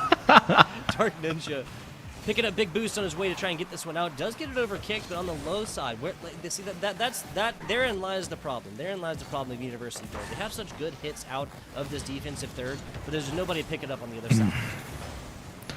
And you need to be careful, because you'll kind of get baited into the idea, okay, if there's no one there, then I need to dump the ball down the field. And if you dump the ball down the field, you now have to spin boost to chase it. You have to run after it up the pitch, and you might not have the resources to follow it. So passing to clears is one of the most important things on the defensive side, and it doesn't seem like it would be when you look at the game from an outward manner, as that is going to be a shot pushing it all the way back down. You'd think a big, long, arcing clear should break the defense, in ways it does, but you have to chase it. You lose resources instead of gaining the possession you so desire. That is a big save. Cool Halo breaking out the Octane just in time and looking fancy while doing it. Yeah, I gotta say, that's the biggest robbery I've ever seen, is Cool Halo not getting an epic save for that one. Just diving, sacrificing the body. If balls could create demos, he would be dust. Kicked in the rest of Defiance College. Trying to bring this one down, but again, Fancy Counters. Now that's decently centered, but easily picked up by Beachmams on the other side. Ooh, Dark Ninjas barely. As that ball saved once again. Another one diving from Cool Halo, and you know what? Man's rocking the tuxedo. On top of it right now, and it looks almost much more like an action suit than one you might see for a dance, as he's surviving right now. The first 2 minutes are gone, and still a scoreless affair. Nicely done. Dark Ninja still keeping that back alive. Nice little run. Cow tries to pick this one up just a little bit too high. Now Louisville got to get on the defense. There's a double tap, but corner post and out. Nicely done. Clear from Cool Halo, and Louisville is still alive. Still alive, both teams. I feel like I'm watching a fight in the dark for 2 people trying to climb a ladder, and they just can't get a firm grasp on it, as it seems to be raining perpetually. Both teams having opportunities, wrestling back and forth, but have been unable to gain the upper hand in this game. 2 minutes, 10 seconds right here. Prediction still alive for Louisville Gold. Prediction still alive. I would love to see an OT in Game 3, right? Like a 0-0 OT. 0-1 games are my favorite Rocket League games, like hands down. Like high-scoring affairs is not super interesting to me, Like no defense games. Nicely done, Cool Halo. Nice voice from the middle of the pitch right here. Almost had to put some extra postage on that mailing address. It didn't quite hit Halo. Oh! Top bar again. Louisville's gonna have to send a check to this top bar and right post. This is an opportunity arising right now. Kicked. Can't get it over 1. Louisville Gold putting more pressure on the backboard, and the ball rolling back around, and still not a team in full possession to pass it midfield. It's going to open the door, and a shot coming through, but saved by Bishaman. Wildcats Navigators division absolutely doing battle right now as a minute 15 seconds hits our clock. Cool Halo, nice stop here to the right side. Purchased his team a little bit of time to kind of redirect, picked up boost, and now a lost ball across the middle. Q4U has no looks on this one whatsoever. Kicked has to leave goal just to pick this one up right now. Q4U again looking lost on the right side is a nice pickup of Dark Ninja. Nicely done. So Louisville has really learned the value of having that player. Oh, yes, that is learning the value and almost caught the value of catching the goalkeeper sleeping. Kicked having another save here. That is all three Defiance players in a tight-knit bunch. You need to be careful here for the Yellow Jackets. You give this team any opportunity because it's a 0-0 game. And the sweep could go away. You can open the door for this team to possibly look to come back as Kicked has control, but 50'd hard. The ball resting on this Louisville side. Now off the side while they're rolling back down. Kicked in control once again. And it's a 2v2, but Fancy Cow Udders bumping him out of the way. Past midfield, going to be a shot going high as that one went to about row 17. They could do it. 17 of Cow Udders. Oh, almost. We have our first goal at 14 seconds or so. But Louisville Gold still on the offense, lurking around, tasting blood in the waters. Now a run. Only one player really back right here, and Dark Ninja picks it up. Well, neither team, neither imaginary person was able to grasp the ladder, so it is now covered in oil. It's even slippier. It is golden goal territory that you could argue this entire game. With it being 0-0, it was golden goal.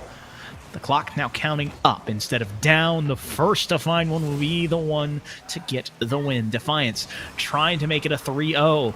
University of Louisville trying to find their first win and first goal as that one just goes right across the net. A bit like a really undramatic way to end this one, right? Like, we really haven't seen many open net situations, and that's how Louisville has gotten scored on, like, many times up to this point.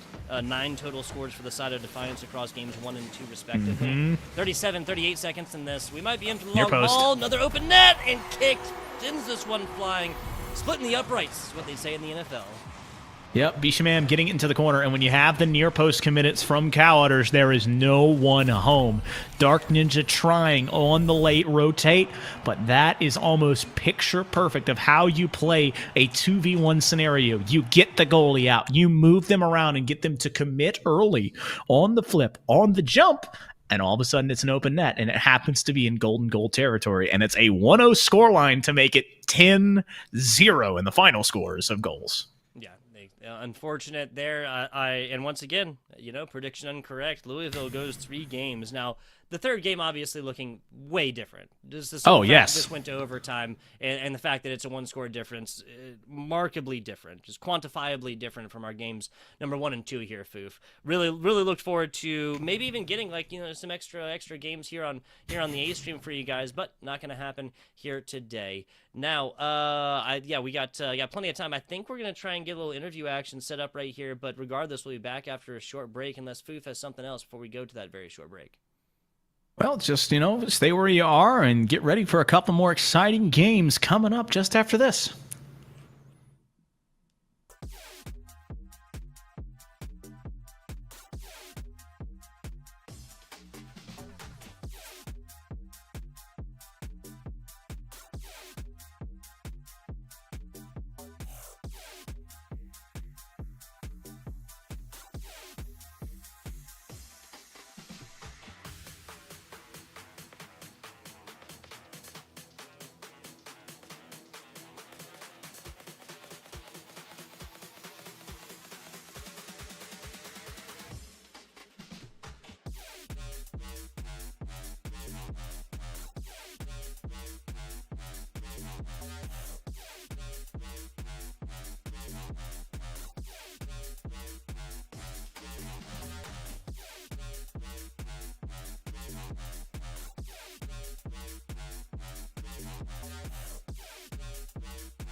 Ladies and gentlemen, boys and girls, welcome back to NECC Week 4 Rocket League action. My name is Foof, and I'm joined in the booth by this beautiful human being to this side of the screen. We got FBI Tugboat. We got more Rocket League, my guy. What's up, brother? Hey, not too much. Not too much. We just came off of first two games, Louisville Gold and Defiance College. First two games, pretty one-sided. Goose eggs there for Louisville, 0-4-0-5. Then a game 3 that goes into overtime. Victory taken there by Defiance College. Yeah, I didn't need that pen. I just kind of tossed it aside. 1-0. Yeah, right. Yeah, whatever. I can't be expected to hold on to things while I'm casting, man. I can't be expected to do that. I gotta talk with my hands. But yes, Morningside Maroon. Same division, different conference, right? Navigators, a division there. Yes.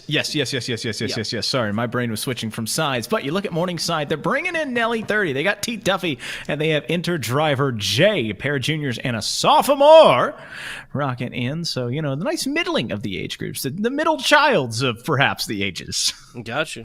We'll see if Driver J find that skill on the Rocket League pitch. But yes, no freshmen here, no seniors here. Very middling action between Nelly 30, T. Duffy 14, and Driver J. Little accounting double action there, just the public side for Nelly, and Driver J coming in that criminal justice. Perhaps they'll be able to rob some goals in this one. I don't know. Let's take a look at Red Tails before we get any bad puns going on. I don't know. Is that what accountants do, apparently? I don't know. But then you look at the Red Tails, they got Crypto, they got Swawberry, and they got Cloud. I gotta say, I cannot wait to see Swawberry do some things because, man, he's given Fancy Cow-Udders a run already, especially with the face at the end of the name. But 3 freshmen, young faces, and a young team, and a lot of time to build on.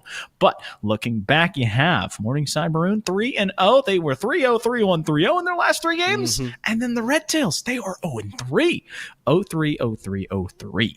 They are now on stream looking to try and right some wrongs and get to the winning ways and find a very, very tough first win in the NECC this season. Yeah, it's not going to come easily. This is a Morningside Maroon squad that is on an absolute run right now. Like you said, 3-0 have not suffered that loss within the NECC regular season for this semester, of course. Looking to improve that 4-0 slot, and on the exact opposite side for Hawkeye Community College, looking to pick up that 1-3 record and avoid that 0-4 win-loss record. Morningside Esports Maroon left side, Hawkeye Red Tails. Why can't I talk today, man? Hawkeye Red Tails. I'm literally oh boy.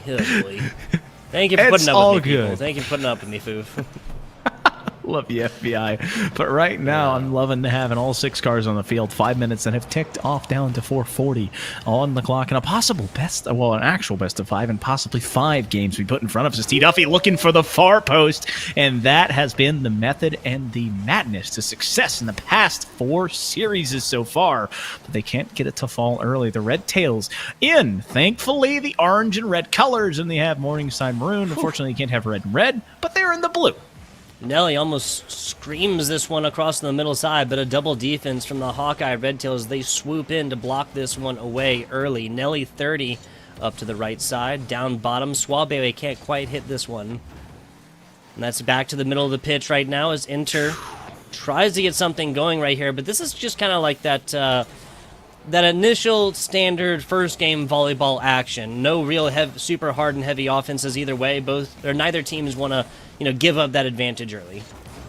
I feel like we're kind of watching 2 armies standing, far enough away that the artillery's not hitting each other. And I'm talking like old school artillery, not shells and explosions. I'm talking spears and arrows and landing. And so they're just, all they can do is yell at each other right now, Yep. Neither side has wanted to step too far up and make that first strike. They are trying, but they don't want to go into that no man's land. They don't want to overstep and possibly kind of break the equilibrium that is kind of building its way here. But equilibrium isn't good. You want to win.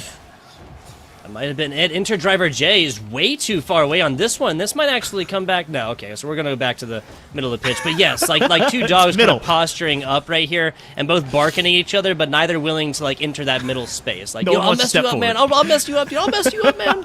I'll mess you up. And T. Duffy, the first solid block on the first solid offensive shot of this game. 2 minutes in, 30 seconds outside of halftime. So a lot of times you'll hear people allude it to a staring contest. I feel like this is a blinking contest. You Yeah. know, it's who Can can blink sing the who will most right here. I can blow Yes. you fast, bro. I can blow you so fast. you know, trading back and forth, but not like wanting to overcommit. All the way is T. Duffy throwing Crypto out of the way. You know, I gotta say, a lot of people think of the currency. I always think of the hound that was under a certain superhero is T. Duffy finding a super angle to break the tie. Yeah, 4 seconds past halftime right here as Nelly just used a little bit of backboard action. T. Duffy reads this one in a perfect shot right across the bow of the Hawkeye Red Tail squad.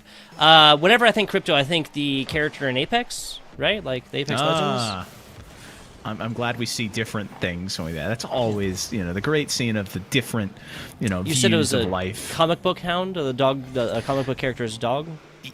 No, it's you know how all superheroes had the dog, had the canine friend. That Yep, was absolutely. that was the super dog from an unmentioned certain superhero franchise. But right now, you're wondering if the Herculean effort can continue. T. Duffy has the only goal in this game, and Morningside Maroon, they've got the lead. They've had some control, but they haven't dominated at the midfield. We've seen both these teams kind of step up and start to get some and then crumble as the boosts kind of run out or the touches fall my out. goodness. Nelly 30 can't go into the upper 90, needing 60 more.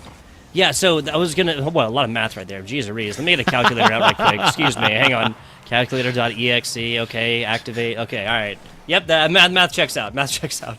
Speaking of 90s, we got 90 second left right here. As Nelly 30, I think they that is their earlier shot. I wish I could almost get the replay on that right here, but that earlier shot was like the perfect definition, like the quintessential example of like splitting a difference and like are not like making a decision one way or another, you know, like staying in the middle, and then that decision like eventually being made for you. Do you cut inside trying to get a double bounce on your ball, or do you cut the right outside and try and like kind of field this one and keep in the offensive third? Neither decision is made, and this ball just literally sails like right across in front of them, and they completely lose. Great, that was like 20 seconds ago, but I just like the breakdown. Sorry. I love it. It's, you know, sometimes the worst decision is no decision. And unfortunately, that one being there, you have to wonder if Nelly can find a response. It's off the backboard. He caught it. T. Duffy sees through, but Swallowberry staying around. The ball off the backboard. Now, 40 seconds on the clock. Swallowberry in a 1v1, no, a 1v2. Quick turnaround by T. Duff. Back into the corner it goes. That Dominus finding another touch is going to roll all the way over. Nelly again off of that corner. You just go to the right side, Nelly. Go away from that corner. It's just not working. Yeah. Take the other one, a different look. Wake up on a different side of the bed this morning and try and see if that one works. T. Duffy actually getting cut out right here, practically decapitated by Nelly. I mean, Morningside's ahead. I think they would have liked 2 instead of 1 ahead at 8 seconds.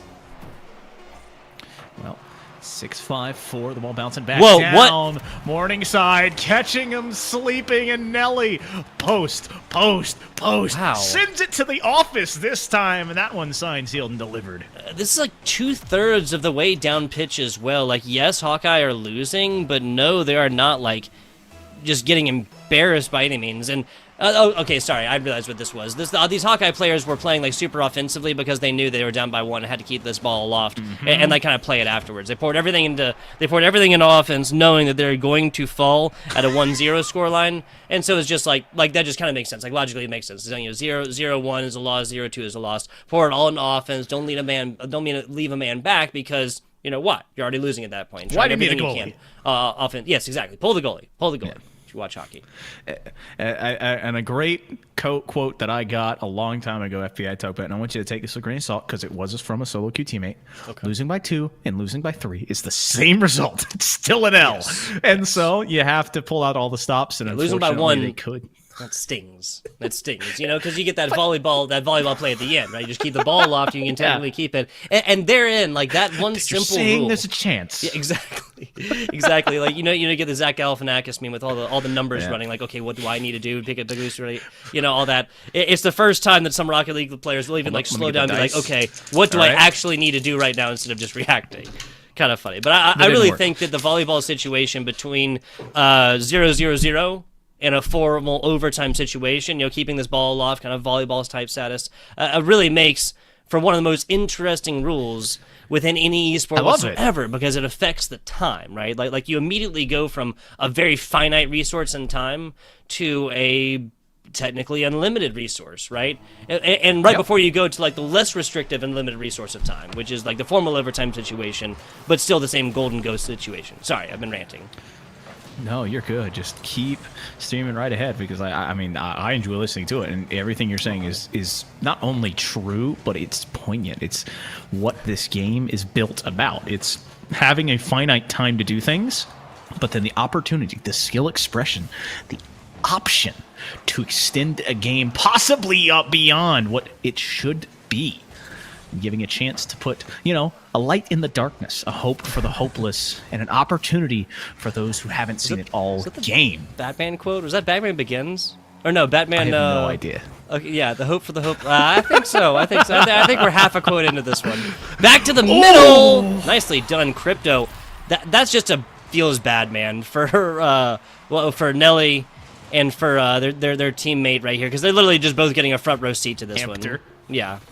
For Enter Driver, they're both literally just getting like a front row seat to this goal. But hey, Hawkeye not going to be shut out of a game number 2. Still possibly, technically, a situation for Morningside. 45 seconds into this map. Well, Swawberry trying to get... I'm going to try and fight the Ubu speak every time. Yes. Actually, that's a challenge. If Swawberry pops off, I think we need to do like a 10 to 15 second run of trying to just... Off. Yeah, no, I'm not doing it. I'm just... Yeah, there you go. We'll give you a little goal here, Swawberry. Swawberry, you do it, and we'll do the voice for like 20 seconds. Yes. As long as it's not like a game 5 like last, you know what I'm saying? Like... Dude, I will yell. I'll do it. My neighbors will hate me, but right now, Crypto not hating the possession he's given. Is that just open? His enter dropped just back. It worked in the end. They separated man from ball. It's a very important thing to do. And so they get the possession back. Morningside Maroon up 1 in the series, but down 1 in the game. A minute and a half off the scoreboard here. T. Duffy had an absolutely monstrous game 1. Trying to build off of that. It goes off of the backboard. And so back we dance at the midfield. It kind of looks like as if these are two fencers kind of poising at each other, trying to find a weakness, and it's just calm, possessive gameplay that's not these high-octane passing plays that are looking for the bangs, looking for the demos, but just it's cerebral.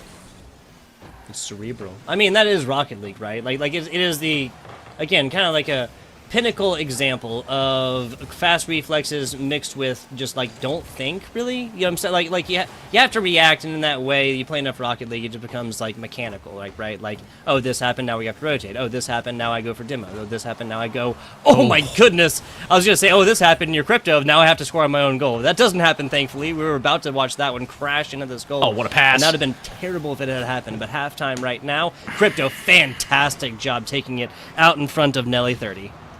Demo, that could open the door. T. Duffy beat by Crypto there.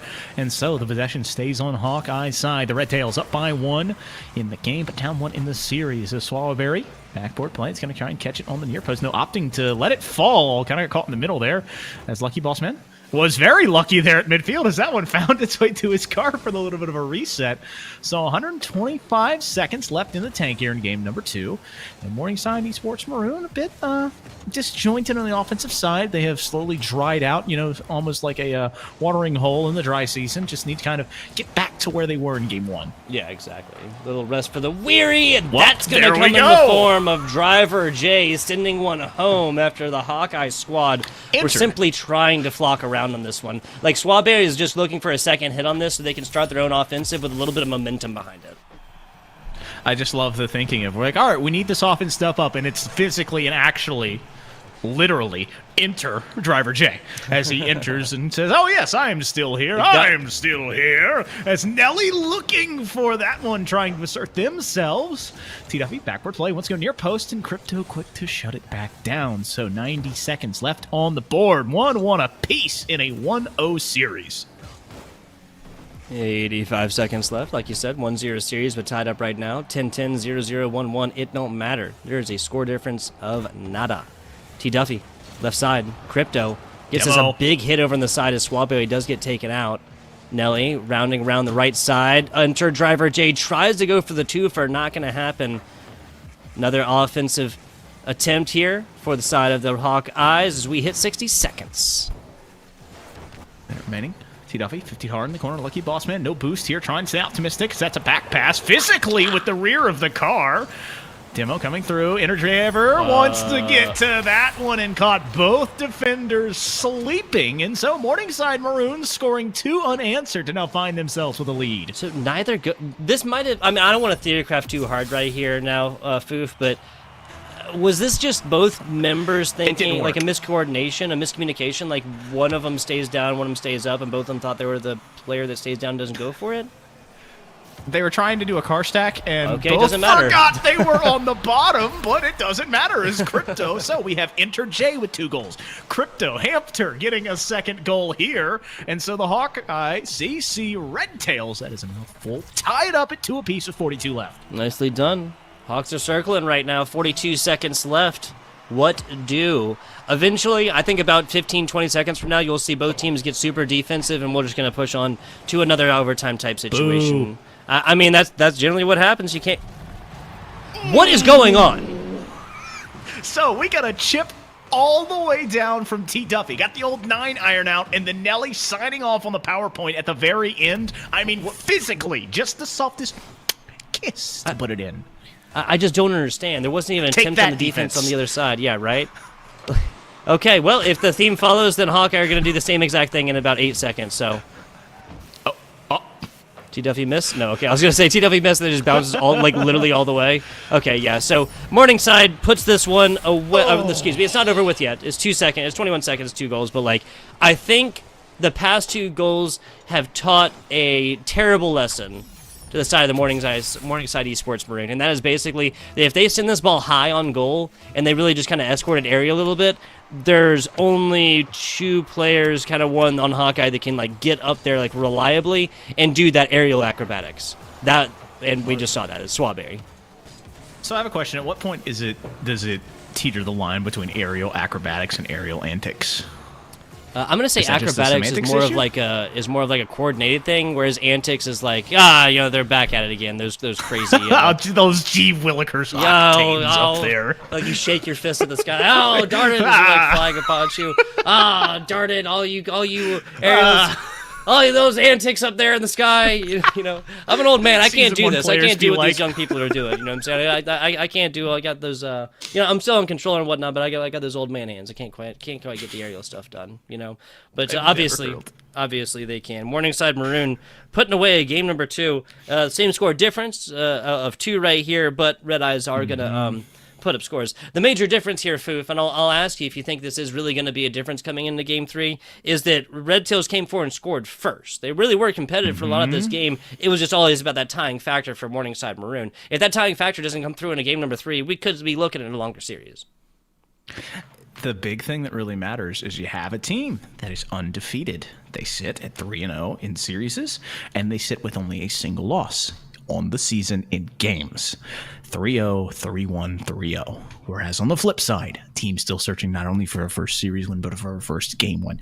And they brought it just to the edge, but couldn't close it out. So now you have to wonder, what kind of mental strain, what kind of mental state are both of these teams in? Because it's game 3. It's an important time, not only in the series, but in the season for both of these teams. Try and continue or break off of how the season is going. 5 minutes on the clock. A lot needed to be decided. And it all starts with a shot attempt here from Crypto. He's leaving perhaps right where he left off, but couldn't get it to go through. There's Duffy there. Defensive block, just like that. Oh, Morningside getting the offensive side. And now down bottom, Enter Driver J just doing Enter Driver J things. 1 shot, 1 goal in, 20 seconds left is... so this is the exact opposite of the problem that we saw for the Hawkeye squad community college earlier, and that's that both members went for it on this one, and one member didn't stay back previously. It was neither members going for it, and the trajectory being true. So the idea of having the third man back was enacted there. Going back to that replay, the bump opens the door, and with him getting stuck on the backboard, the near post is wide open, and so a team like Morningside, they're going to take full advantage of it. Enter. Now a back pass. T. Duffy wanting to find another bump, and he's going to tee it up. This player has 2 assists that aren't on the scoreboard, but you know what? Bottom of the scoreboard, top of your hearts, T. Duffy clearing it once again. And this doesn't happen without the assistance of the defender on the other side. That was like a little bit of a miss, but also like still playable on the other side. So a great assist, like you were just saying right now. Enter driver J, nice flip over the top and taking possession. what a Nelly pass. across the middle, but that's going to be only nicking the back part of enter driver J's fenders, I believe. Or no, excuse me, Lucky Boss Man. So we have a new player. Oh, but Bossman is not lucky enough as T. Duffy coming off of almost the ceiling there as it's a big-time 50 to set it all the way up, and just the softest touch from the Dominus to tuck it away. Just a soft little touch. That's all that's necessary. Running away with it right now is the Morningside Esports Maroon squad. An average of 20 seconds per goal is hands down better than what it was in their game 1 and 2. In fact, that was like 30 seconds in or something like that. They even scored first. And last time, of course, and again, that was the Hawkeye Community College Red Tails striking first. So now an opportunity. Crypto pushing more pressure on. Crypto was that flag bearer last game. That's going to be another shot coming through, rolling around in the net. But somehow the Damas that has been so dominant on the offensive end has a save. Nelly, 30, back into the corner once again we go. Pass hit midfield. Crypto's pass one. Nelly, though, stalling again. Trying to stay on top of it here as Enter J pushes it up. Another follow from Nelly, 30. He can't get the follow. It's Crypto quick to shut it down. And so very uplifting of performance here on the backside by this Red Tail team. They need to make one more save, but they cannot, as finally bending into an unfamiliar shape causes them to crack. There you go. T. Duffy just taking a little bit off the top like a barber. The duff. Neither member, the duff. The duff. Maybe we can call that the duff dunk. I don't know, something like that. Hawkeye, 2 members down bottom, defensive players, just kind of left looking. Well, left looking right now at a 4-goal deficit. If they're not careful, that's going to be a 5th because that is in going all the way. Nelly went to the right corner. He did it. He did it. He's tried it so many times.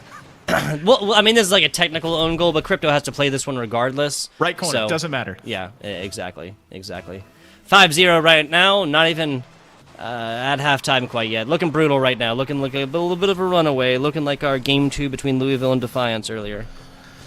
And the undefeated team putting exactly on display of why they are maintaining dominance in this division right now. Morningside Maroon up 5 big goals in this one, up 2 games as well, just trying to maintain right now, whereas the Red Tails, you know, a lot of players and a lot of teams right now would kind of either throw in the towel or start overzealously trying to push, but all you can do is try to go one touch, one shot, one play at a time. Yeah. Turn the scoreboard off if you can. Hide the HUD. I used to put cardboard and tape it over so I couldn't see the score in games. Hide it. You don't need to look at it up there. The scoreboard doesn't matter, but it does matter to T. Duffy, who has another shot, another goal, and I believe that's the 3rd one in this game. Yes, it is. The hat trick coming in here for T. The Duffy. Hattie. There you go. There you go. Throw a little cap on top. The good news for Hawkeye is that this has happened in the first half. And like we always say, the second half can always be a lot longer. And so whatever the score advantage is can be undone in the next 2.5 minutes, given that it was already done in 2.5 minutes. That's just math. Oh, my goodness. Never mind. Maybe this is just going to be Morningside all day. Is this Morningside double digits? Is that what we're going to see? Mathematically, it's on the board, but right now it is up to the Red Tails to answer defensively, I think, because offensively they're not having the best chance, and I think they need just a good 15, 20 seconds on the defensive side of finding some 50s, finding some clears, and just kind of building back to where they were in the earlier 2 games, whereas Morningside Maroon, they've done a great job of adjusting as that one comes off with an orange trail. It's 8-0. Yeah, so just a little tee-up action right here.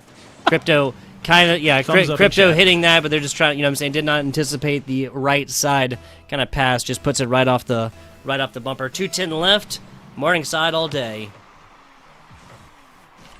I mean, it is all day and all night so far, just pure domination from minute 5 to minute 2 so far is Morningside Maroon looking to just continue to, I mean, I'd say maintain, but they're looking to extend every single time, and that is, in a lot of ways, I personally think, and this is where some people disagree with me, I think it's respecting the opponent. Because you're not backing off. You're treating him as an equal, exactly. and you're going to keep going, keep playing to your best, as that's a back pass from Duffy. And so respect being shown possibly in different ways, as right now both teams still playing very hard with 95 seconds left, as Hawkeye and the Red Tails trying to find one possibly for the road. Yeah, listen, I agree with you completely on this one. Also, this is regular season NECC. This is not necessarily playoffs, after which there's like elimination matches, right? This is not to be eliminated from playoffs right now. And at the end of the day, especially within the division, there's a lot of math to be done, and goals are part of one of the tiebreakers. Goal differential. So, exactly, goal differential are part of the one differentials, so there is no need to take the keys out, take the foot off the gas, cut off the cruise control, nothing like that. Whatever car analogies you want to use, there's no reason for Morningside to stop it right now, even though this is pretty much an insurmountable lead. 8-0 with 50 seconds left. Yep, looking more and more improbable. Not going to say impossible. It never is, but C. Duffy setting up, looking for Nelly 30. Nelly 30's had a couple of big-time touches here. Now, enter driver J entering our screen here and can't enter the back of the net as Crypto getting a Herculean save there, because a lot of times you'll see teams in situations like this down big and will give up some goals like that because they're just not into it. The Hearts are still into it. Red Tail still trying to fight, but T. Duffy getting goal number 4 on shot number 5. Yeah, a hit across the middle. Hawkeye, unfortunately, bearing the same problems with getting this ball out of their defensive third. 23 seconds towards the end here. We'll see if Hawkeye are able to put up at least one. Again, turn that donut into a breadstick. A different kind of pastry. Pastry? So Do breadsticks count as pastries? I mean, that is a question I was not prepared for. Hold up. All right. Give me a second. We're going to see Google, what the no definition Google. is. Oh, there's No, double it's too digits. late. There's double digits. Oh! Well, as I'm looking up the definition of a pastry, you see Nelly setting up enter driver J, and it is a tasty treat that cannot be beat, but unfortunately, it's coming off the nose of Crypto. Yeah, so that's going to be like a breadstick next to a donut, right? A 1-0 little 10 action there for the Morningside Esports Maroon squad. This series is done. There might be one for the road here, one for the memes, one for the lulls or whatever, right? But this one is over. 10-0, unfortunately, as the Red Tail Hawkeye squad get shut out here in game number 3. And so now if we kind of get like an exact opposite type situation that we had in Louisville Gold and the Defiance College squad, right? Like the first 2 games being a little bit more blowouts, 4-0 and 5-0. It's a bell curve, man. Exactly. Yeah, that's fair. That's fair. And say it sometimes occurs that other way with a 10-0 game 3 right here for the side of Morningside Manor. Yeah. Especially game 2, like literally this is the Red Tail squad that scored first, and like yes, that tiebreaker came quickly, but then took the lead again, and really like that's like almost halfway through this match, and I really feel like they're just like the pacing of this game changed. Well, it was, I think it was a very understanding and a mutual respect coming from both sides. And Morningside Maroon hearing the call of not only a competitor, but a competitive competitor. They answered the call in game 2, and they're like, well, we can't let up. We have to step up, and we can't give them any space, because that's what it is in game 2. You gave them a chance. They scored. Yep. They tied it up. They scored again. They had a lead. So, like, we can't do that. And they put their foot on the gas and held it all the way through game 3. And that is what great teams do. They close out games, and they close out series. Absolutely. Series. Absolutely. Series is I'm not sure. There you go. Taking a look at what we have on board English for the is rest hard. of English is hard. English is hard. Let's be honest. Taking a look at what we have on board for the rest of the day here today, schedule-wise, guys. We just saw Louisville Gold and Defiance College go down to battle. That was going to be Louisville College, unfortunately falling in 3. Morningside Manor doing the same thing, 3-0 victory over the Red Tails, and in 33 minutes, Ottawa Braves Black, that champions, right? That champions division taking on the UTD squad. That's the Comets, the University of Texas, Dallas. Gotta say, I love the Cardinals. I like the Red Tails. Morningside Maroon has an awesome logo, but Ottawa Braves Black and the Comets, like those two are just bangers sitting down there at the bottom of the screen. And so they are lined up to be put in a very exciting game for us here. The Ottawa Braves coming in at 2-1. We haven't gotten a report on the Murray State game for UT Dallas, but they are 1-1 with the possibility of being 2-1 or 1-2. So either way, we could have the possibility. Well, it's going to happen. Somebody's going to be 2-2 after this game. It just might be 2-2 with a win or 2-2 with a loss. Yes. But you will know in about 32 minutes. So stick where you are, and we'll be right back in a short amount of time.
Hello and welcome back, esports fans, to the NECC. Unfortunately, though, we do have a reschedule here for the UT Dallas. Yes, the University of Texas Dallas. They put in a reschedule, not putting it on them. There was a ticket buried on in with all the other tickets and whatnot. It's my fault. And we unfortunately, yeah, okay, gotcha. It's Foof's fault. It's Foof's. There you go. Hashtag Foof's fault. If you're looking for the person responsible, get it on right, Twitter. It's me. I'm sorry. There, Foof's fault. I like that. I have a thing didn't for check the ticket. alliteration, Foof. I have a thing for alliteration. So. There you go. Yeah, unfortunately, guys, we're not going to have the last game on here, and that was the last of our broadcast day. So just maybe recapping a little bit of what we saw here today, just in case you missed it, or just so you can kind of like re-enjoy it, right? Just so you can kind of re-enjoy it. Let's get that schedule on here. That was Louisville Gold and College Defiance. That was Louisville Gold, unfortunately, falling in 3. Did take that last game to an overtime situation. That was 0-0 as well, Foof. A fantastic game 3 it was. Yep. It was a beautiful showing, and at times it was very competitive, and at others it was just Defiance, not looking defiant, but more definite. In control. Definitive. Yes. Yes. Exactly. Yeah, that's fair. That's fair. And they were in control and did a lot of good things. And then moving to that 9:00 game that we got to cover, it was a blast on an offensive scale. Yeah. It was an offensive outpour from Morningside Maroon as they continued their march towards a possible undefeated season as they are rolling. It is all things go in an early season tilt. Yeah, it really was. That was a 3-0 sweep there from Morningside Manor. 2-0 game 1, relatively close. 4-2 in game 2, and a game those Red Tails, the Red Tails Hawkeye squad did take the lead there initially, right? Quick ties up, and then a lot of like late game performances, adjustments there for Morningside Manor. Saw them take game 2 in a 4-2 victory, and then game 3. Just a different story altogether. I called it categorically different, like quantifiably different. A 10-0 rout. What, double digits right there. We didn't see double digits in any other game here today. Yeah. We didn't see double digits on any other Rocket League game there earlier on this week either. Like between between two games, I'm not going to go through all the pages and whatnot. It's simply impressive to get double digits, but getting double digits for a single team just shows like a lot of like one-sidedness. So, and now Ottawa Braves Black, they will be playing against UT Dallas on another time and day. Yeah, and in case you weren't here for the first 3 games, it was a 3-0 for the Howard CC Dragons over JWU Yellow. It was a 3-0 for UNA Gold over Hocking College. But then we had Hocking College Gold have an absolute banger of a series. I would 10 out of 10 recommend going to check out that middle match. It was a 2-0 team going up against a 1-2 team in the Michigan Esports D team. And you know what? Just for you fun folks out there, if you want to go find out what happened, it went to game 5, and I want you to see who won it because it was a thriller going back and forth, offensive fireworks, defensive masterclasses, demos aplenty, and intrigue to be had. But unfortunately, Tugboat, I got to look down because you're down there. Tugboat, that's all the intrigue we got this week, man. Week 4 wrapped up in the books. I do like the vertical boxes now. I do like the vertical boxes. Yes. But so some sweeps, some really, really interesting and fun games, guys. Once again, if you want to check that out, went on to Game 5. You can check the VOD over there on the NECC Twitch and whatnot. FBI Tugboat and Foo for now going to be reaching our least favorite part of any broadcast, of course, and that of course is the end here. FBI Tugboat or FBI _ Tugboat. Man, I still can't talk today.